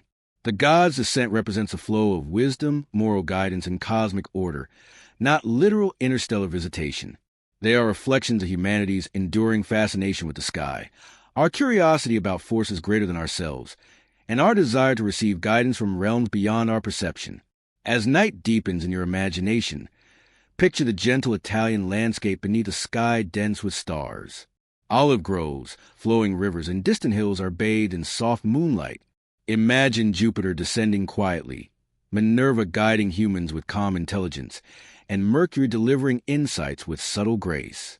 The stories unfold slowly, each moment deliberate, carrying a rhythm that mirrors the cycles of day and night, sun and moon, life and the movement of the heavens. The cadence of the storytelling encourages relaxation, meditation, and a sense of connection to something vast, timeless, and serene. Through Roman mythology, we observe a universal human impulse, the desire to interpret the sky, imagine beings descending from above, and seek guidance and wisdom. The narratives are immersive, rhythmic, and calming, blending moral instruction, practical knowledge, and imagination into tales that connect the terrestrial with the celestial. The descent of gods is a symbol of guidance, wisdom, and harmony, demonstrating that human life is interwoven with the order and rhythms of the cosmos. In this tranquil space, the descent of gods becomes a bridge between realms, imagination and reality, observation and reflection. The stories offer calm reassurance, continuity, and profound sense of participation in a universe guided by higher wisdom. It is this enduring fascination with the heavens, careful observation, and poetic narration that forms the foundation for the later concept of ancient alien gods, not as literal extraterrestrial visitors, but as symbolic representations of humanity's timeless curiosity, reverence, and imaginative engagement with the skies above. From the heart of Rome and the Italian peninsula, our journey drifts northward into the lands of the Celts, stretching across rolling hills, dense forests, and misty rivers of ancient Europe. Here, under vast skies and amidst the quiet rhythm of nature, myths of gods descending from the heavens take on a distinctly earthy and mystical character. Unlike the monumental civilizations of the Mediterranean, Celtic cultures were closely tied to the cycles of the land, the rhythms of the forest, and the subtle movements of the stars. Their deities often arrived not with grand displays, but quietly, weaving guidance and wisdom into the fabric of everyday life, fostering harmony between humans, the natural world, and celestial realms. Imagine a calm evening in a Celtic village nestled beside a slow-flowing river. The dense forest surrounding the settlement is alive with the gentle rustle of leaves and the distant calls of nocturnal creatures. The sky above is vast and clear, sprinkled with stars that twinkle faintly through the branches. Villagers gather around small fires, their faces glowing softly in the flickering light, while elders recount stories of divine beings descending from the heavens. These stories carry a calm rhythm, measured and deliberate, like the natural cycles they mirror, the rising and setting of the sun, the waxing and waning of the moon, the slow turning of the seasons. Among the most revered Celtic figures are the Tuatha Dé Danann, a group of supernatural beings said to descend from the sky, bringing knowledge, skills, and guidance to humans. They are luminous, mysterious, and purposeful, arriving at times of great need to impart wisdom or to restore balance. Unlike the Olympian gods or the Egyptian deities, their presence is subtle and intimately connected to the land. They teach humans agriculture, metalwork, music, healing, and the intricacies of nature itself. Their descent emphasizes a harmony between the heavens and the earth, suggesting that divine influence can be gentle, supportive, and seamlessly woven into daily life. The Celts also observe the heavens meticulously, noting the movements of stars, the phases of the moon, and seasonal cycles. Celestial phenomena guided planting and harvesting, the timing of rituals, and even the organization of communities. Sacred sites, stone circles, and standing stones were often aligned with solstices, equinoxes, or particular star positions, creating physical and symbolic connections between earth and sky. Standing in one of these ancient circles at dawn, one can imagine the quiet observation of the heavens, the alignment of stones marking divine patterns, and the sense that the sky itself communicates with those who pay attention. Celtic myths of divine descent often portray gods appearing in forms that humans can comprehend. A luminous figure standing in a misty glade, a radiant presence along a riverbank, or a sudden vision of light amidst the forest. These appearances are designed to teach, guide, and inspire rather than to intimidate. They emphasize the flow of knowledge from the cosmos to humanity, the transfer of skills and wisdom, and the reinforcement of harmony with nature and the universe. The narrative is slow and immersive, ideal for contemplation, reflection, and relaxation, echoing the rhythms of the natural world. Rituals in Celtic culture reinforce connection between humans and the divine. Seasonal festivals, such as Samhain, Beltane, and Lughnasadh, corresponded with solstices, equinoxes, and the harvest cycle. During these ceremonies, music, dance, offerings, and storytelling created immersive experiences, allowing participants to feel the descent of God symbolically. These rituals aligned human activity with celestial and terrestrial cycles, fostering a sense of continuity, calm, and interconnectedness. They illustrate that the divine does not intervene arbitrarily, but operates in harmony with the rhythms of life and the cosmos. Consider the sacred forests, rivers, and mountains that were central to Celtic life. These spaces are perceived as liminal zones where the boundaries between earth and sky, mortal and divine, were thin. The descent of gods often occurs in these liminal spaces, emphasizing the subtlety and integration of divine presence in the world. A figure like Luff, the god of skill and craft, might appear by a river, teaching humans the arts of metalwork or strategy. Brigid, goddess of healing, poetry, and fertility, might descend into a village to inspire, nurture, or guide. Their presence is quiet, purposeful, and intimately connected to the rhythms of nature. Listening to these stories at night, one can imagine the soft glow of moonlight filtering through trees, the gentle rustle of leaves, and the distant flow of water. The Tuatha Dé Danann descend quietly, radiating light and calm authority. They teach skills, offer guidance, and restore harmony, their presence felt rather than loudly announced. The imagery is vivid yet gentle, carrying a soothing rhythm that mirrors the cycles of the seasons, the rising and setting of the sun, and the subtle movements of the stars. The storytelling itself becomes a meditative experience, relaxing the mind and fostering a sense of connection to the wider cosmos. Astronomical observation in Celtic culture was deeply integrated with mythology and practical life. The alignment of sacred sites with celestial events the observation of lunar cycles, and the mapping of seasonal patterns reflect a worldview in which divine descent is part of the natural and cosmic order. The god's intervention is not random or chaotic, but measured, reinforcing continuity and balance. Through this observation and storytelling, humans were encouraged to align their actions with cosmic rhythms, attuning themselves to the wisdom descending from above.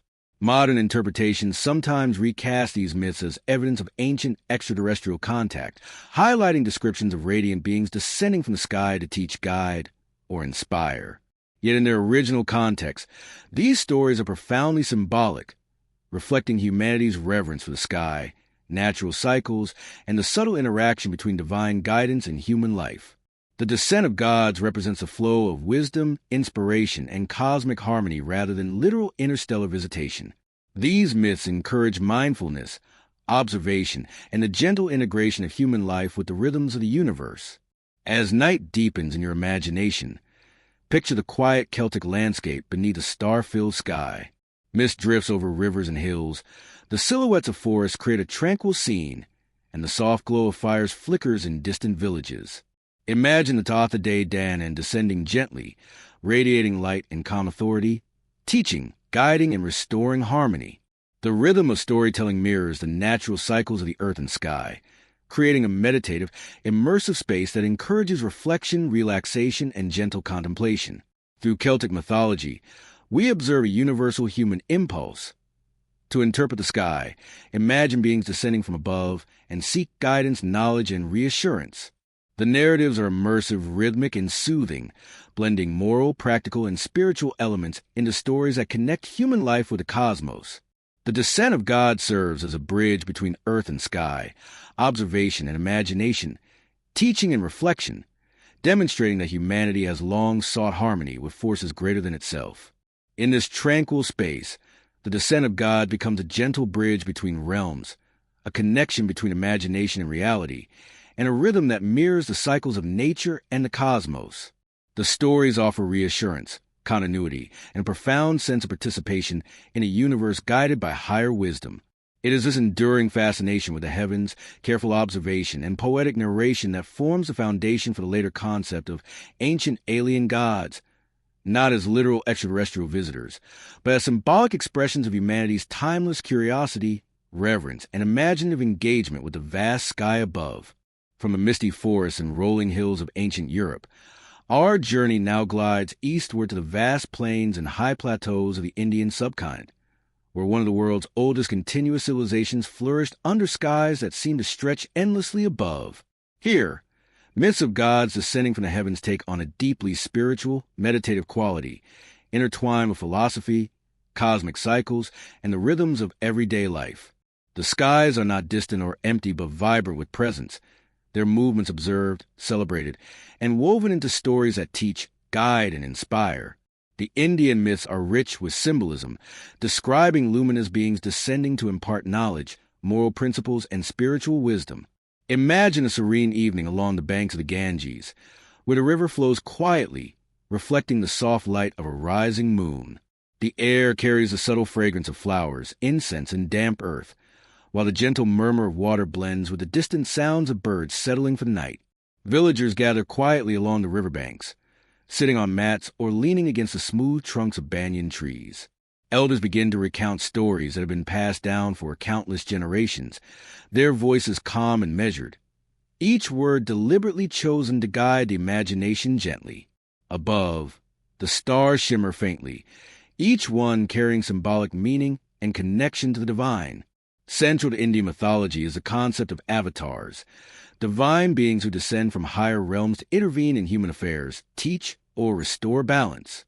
Vishnu, the preserver, manifests in various forms to maintain cosmic order, appearing as Rama, Krishna, and other incarnations depending on the needs of the time.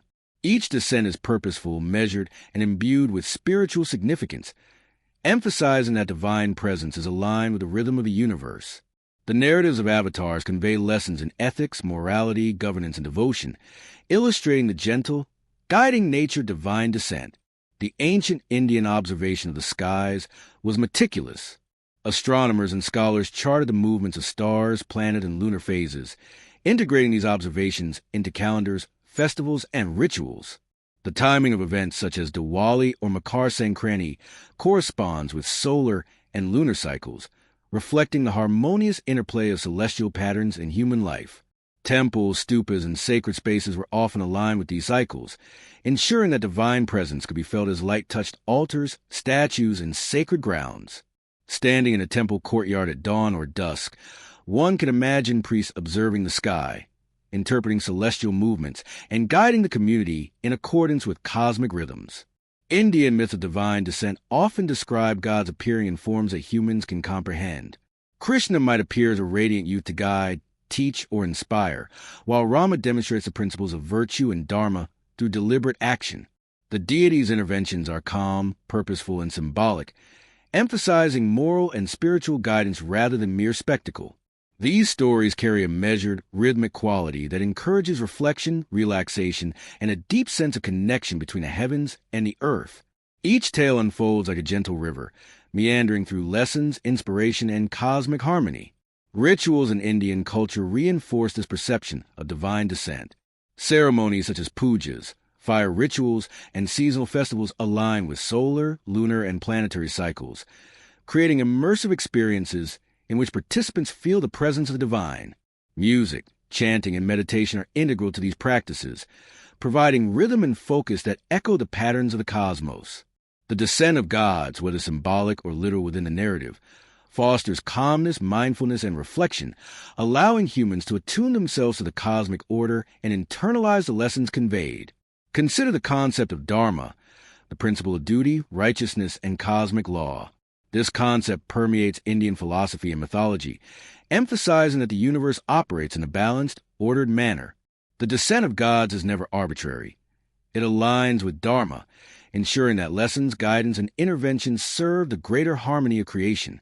This worldview provides reassurance and calm, reinforcing the notion that life is guided by principles that maintain equilibrium between humans, nature, and the cosmos. Listening to these stories at night, one can imagine the gentle glow of moonlight reflecting on river waters, the soft rustling of leaves in sacred groves, and the distant hum of nocturnal life. Vishnu descends in a luminous form. Krishna dances across the minds of those who listen, and Rama demonstrates virtue with deliberate action. The imagery is serene and deliberate, creating a rhythm that mirrors the cycles of the sun, moon, and stars. The storytelling slows the mind, fosters contemplation, and encourages a gentle, reflective state, perfect for relaxation or sleep. Astronomical observation in ancient India was deeply intertwined with myth and philosophy. The positioning of stars, lunar phases, and eclipses informed agricultural schedules, ritual timings, and spiritual observances. Celestial movements were interpreted as manifestations of divine will, reinforcing perception that gods descend to guide, teach, and restore balance. This integration of observation and mythology demonstrates that human life was conceived as harmonized with the rhythms of the cosmos, with divine descent acting as a bridge between earthly existence and celestial order. Modern interpretations often reimagine these myths as evidence of extraterrestrial influence, suggesting that radiant beings descended to impart advanced knowledge or technology. However, in their original context, these narratives are symbolic, emphasizing the flow of wisdom, moral guidance, and spiritual insight. The Avatar's descent represents alignment with cosmic order, the teaching of Dharma, and the nurturing of human civilization, not literal interstellar contact. The stories invite reflection, mindfulness, and a sense of unity with forces greater than oneself. As night deepens in your imagination, picture the serene Indian landscape beneath a sky dense with stars. The Ganges glimmers softly, sacred groves stand in quiet reverence, and distant mountains rise silently against the horizon. Vishnu descends in one of his avatars, teaching, guiding, and restoring balance. Krishna's presence radiates joy and wisdom, while Rama exemplifies calm virtue.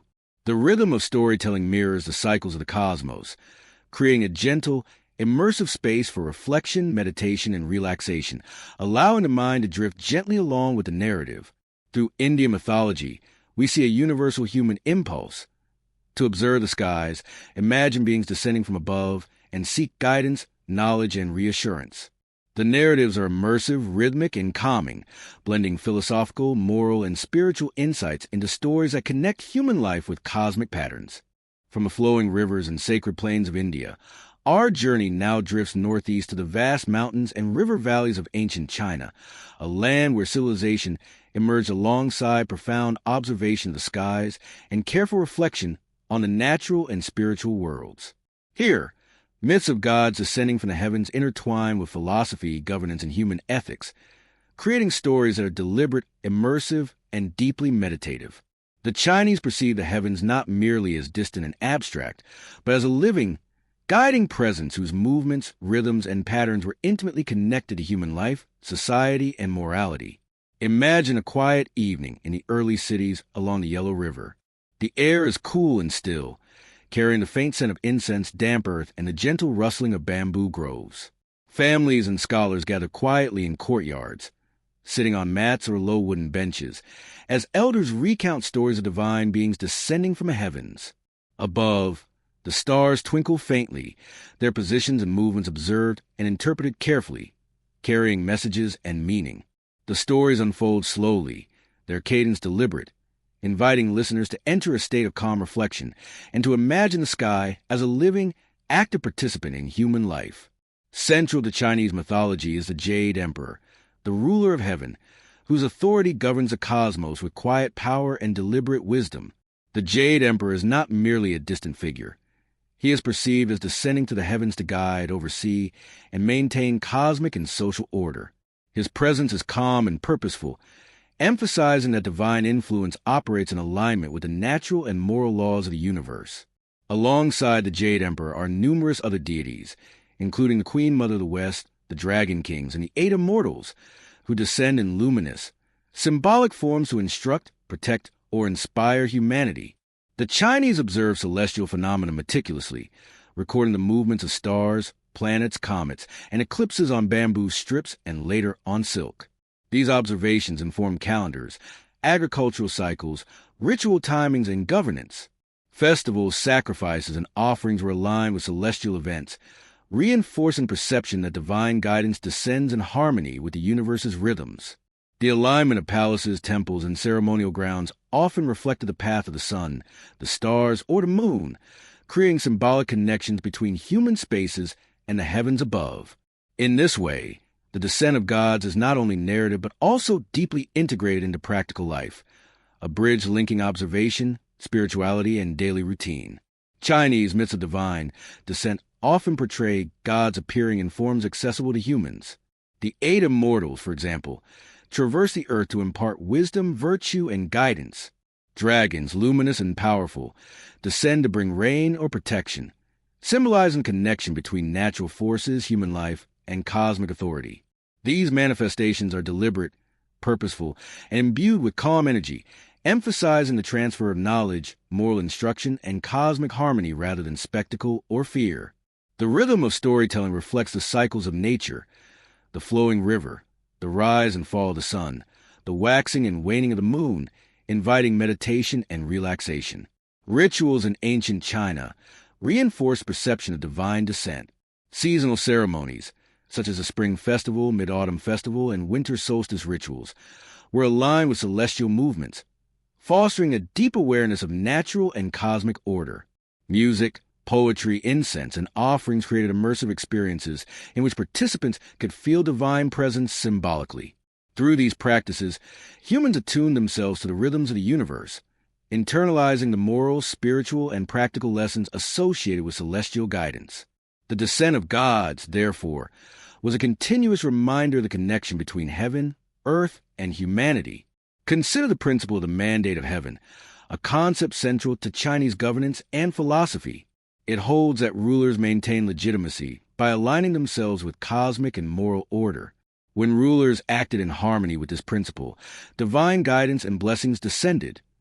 When they acted against it, disorder followed. This concept exemplifies the subtle, purposeful, and instructive nature of divine descent. It is not arbitrary, but tied to wisdom, virtue, and alignment with universal rhythms.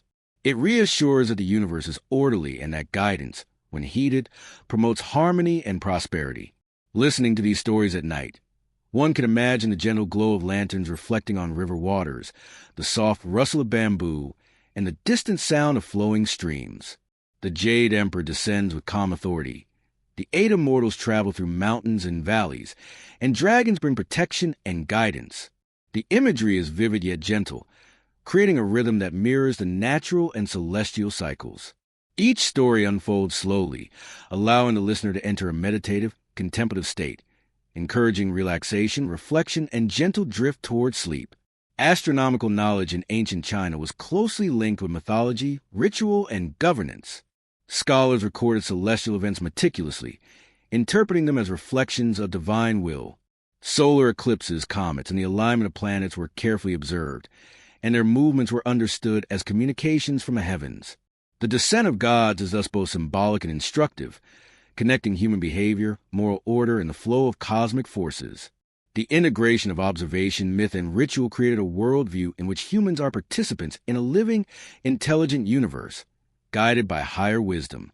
Modern interpretations sometimes recast these myths as evidence of extraterrestrial visitation, citing luminous beings descending from the sky to impart knowledge, governance, or technology. Yet in their original context, these narratives are symbolic, reflecting humanity's deep reverence for the sky, the natural world, and the flow of moral and cosmic order. The descent of gods represents instruction, guidance, and harmony with universal rhythms, not literal interstellar contact. These myths encourage mindfulness, observation, and calm reflection, fostering a profound sense of connection with forces beyond immediate perception. As night deepens in your imagination, picture the serene Chinese landscape beneath a star-filled sky. Rivers wind gently through fertile plains, mountains rise silently in the distance, and the soft glow of temples and lanterns flickers across villages. The Jade Emperor descends quietly, the 8 immortals move with gentle purpose, and dragons glide above rivers and forests, bringing wisdom, guidance, and calm. The rhythm of storytelling mirrors the cycles of the sun, moon, and stars, creating an immersive meditative experience. The mind settles, reflecting the harmonious integration of heaven, earth, and human life, allowing relaxation and gentle contemplation. Through Chinese mythology, we observe a universal human impulse to study the sky, imagine beings descending from above, and receive guidance, knowledge, and reassurance. The narratives are immersive, rhythmic, and soothing, blending philosophical, moral, and practical lessons into tales that connect human life with cosmic and natural patterns. The descent of God serves as a bridge between realms, imagination and reality, observation and reflection, demonstrating that humanity has long sought harmony with higher wisdom and the vast, unknowable sky. In this calm, reflective space, the descent of gods becomes a gentle bridge linking the earthly and the celestial, the temporal and the eternal. The stories offer reassurance, continuity, and a profound sense of participation in a universe guided by higher order and wisdom. It is this enduring fascination with the heavens, careful observation of celestial patterns, and poetic narration of divine descent that forms the foundation for the later concept of ancient alien gods, not as literal extraterrestrial visitors, but as symbolic expressions of humanity's timeless curiosity, reverence, and imaginative engagement with the infinite sky above. We now travel westward to the ancient Middle East, to Mesopotamia and Persia, where myths of gods descending from the heavens intertwine with law, morality, and cosmic order. Imagine quiet evenings along river valleys, where elders recount stories under starlit skies, each constellation representing divine presence. Central figures like Ahura Mazda and Marduk descend purposefully, imparting wisdom, guiding civilization, and ensuring balance. Their interventions are calm, deliberate, and symbolic, emphasizing moral instruction and societal harmony. Celestial observation shaped these myths. Movements of the sun, moon, and planets informed agricultural cycles, festivals, and governance. Temples and ziggurats were aligned with celestial events, creating tangible connections between humans and the heavens. Rituals reinforced this alignment, using music, offerings, and ceremony to immerse participants in divine presence. Stories of gods descending become meditative bridges, connecting human life to cosmic rhythms and natural cycles. Modern interpretations sometimes recast these myths as evidence of ancient extraterrestrials, yet their original purpose was symbolic, fostering reflection, moral understanding, and cosmic awareness.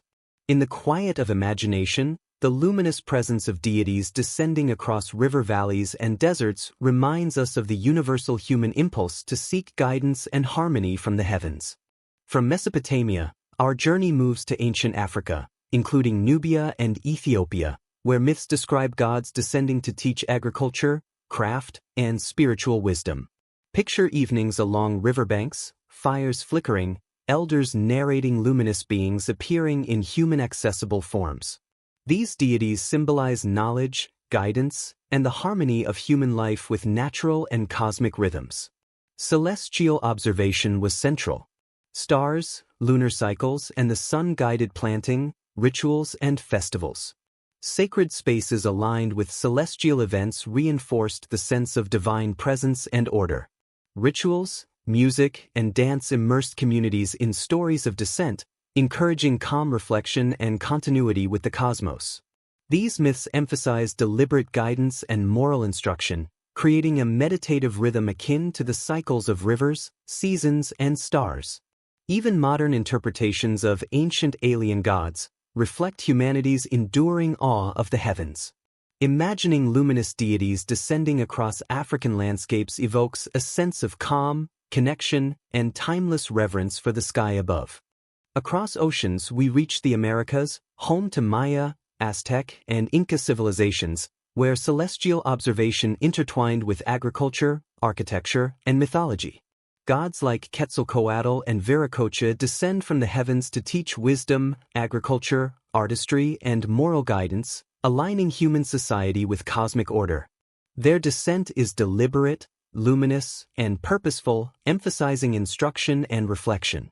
Sacred structures such as pyramids and temples were often astronomically aligned, allowing celestial light to illuminate altars at precise times.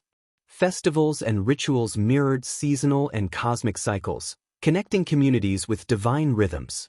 Listening to these stories, one can imagine radiant beings descending gently, guiding humans, while the sun, moon, and stars provide calm, immersive context.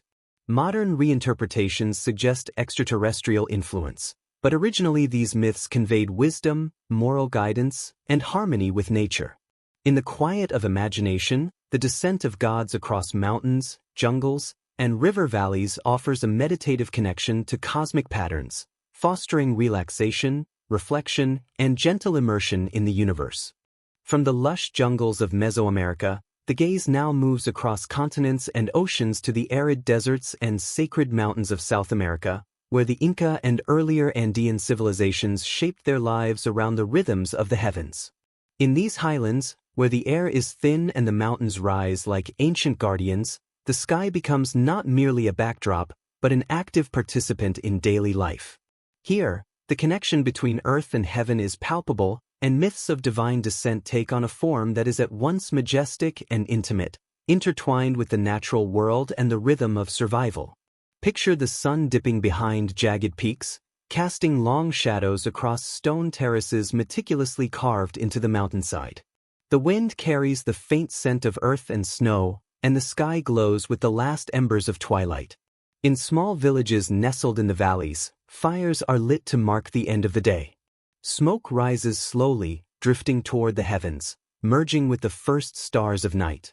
Families gather, and elders speak softly, recounting tales of gods and beings who descended from the sky, shaping the land, teaching skills, and instilling knowledge. The stories are gentle, rhythmic, and meant to soothe as much as to instruct, drawing listeners into the vast cosmic theater overhead. One of the central figures in these Andean myths is Viracocha, the great creator god who emerged from Lake Titicaca or the distant skies to bring order to the world. He is described as radiant and commanding, yet calm and benevolent, a being whose descent signifies the gift of knowledge and civilization. Viracocha walked among humans, teaching them how to build, cultivate crops, and establish social order. He is often depicted as a traveler from the sky, a figure whose presence bridges the terrestrial and celestial realms. His teachings laid the foundation for the flourishing of Andean civilization, and the myths surrounding him emphasize guidance, protection, and transformation rather than conquest or domination. Alongside Viracocha, other divine figures inhabit the celestial imagination of the Andes. Inti, the sun god, commands the day and ensures warmth and growth, while Mamaquilla, the moon goddess, presides over the night and the cycles of life, particularly those related to fertility and women's health. These deities are not distant abstractions. They are intimately connected to the lives of the people, influencing agriculture, ritual, and daily practice. Their movements across the sky are observed, charted, and woven into stories that explain natural phenomena and offer lessons for living in harmony with the world. The architecture of the Andes reflects this cosmic awareness. Structures like Machu Picchu, Sacsayhuaman, and Ollantaytambo are carefully aligned with solstices, equinoxes, and other celestial events. Standing atop a terrace at dawn, one might witness the sun rising directly between two peaks, a phenomenon interpreted as a direct message from the gods. Priests and astronomers, perched high above the villages, studied these alignments, recording patterns, and timing agricultural or ceremonial events based on the movements of the stars. The heavens were alive with meaning, a network of signals connecting human activity with divine guidance. In the quiet of the Andean night, the stars spill across the sky like a vast river of light. The Milky Way arches overhead, and the constellations, familiar to the people of the highlands, take on symbolic forms. Each celestial body carries a story, a lesson, or a warning. These constellations are not simply distant lights. They are living entities whose positions and movements influence the land below. Observers might watch the passage of a bright star and interpret it as a signal that the gods have blessed a harvest or that a ritual must be performed. Even the smallest changes in the night sky can carry profound significance. The rituals themselves are slow, deliberate, and immersive. During ceremonies, people might chant, dance, or present offerings to align themselves with the gods' intentions. The rhythm of these practices mirrors the cycles of nature, the rise and fall of the sun, the waxing and waning of the moon, the shifting of the seasons.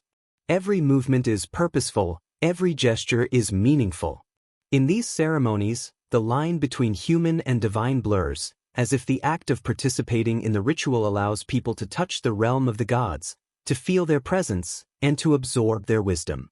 Stories of divine descent in Andean culture often describe gods arriving in human form, moving through the mountains, or descending from the sky in radiant light. These figures impart critical knowledge, agricultural techniques, methods for building terraces, moral codes, and spiritual practices. Their arrival is celebrated, their teachings revered. They are seen as essential guides, shaping civilization itself. Unlike distant, aloof deities, these gods are approachable, present, and benevolent, emphasizing the bond between humans and the cosmic order. Imagine a family listening to such a story around a small fire, the night sky stretching infinitely above.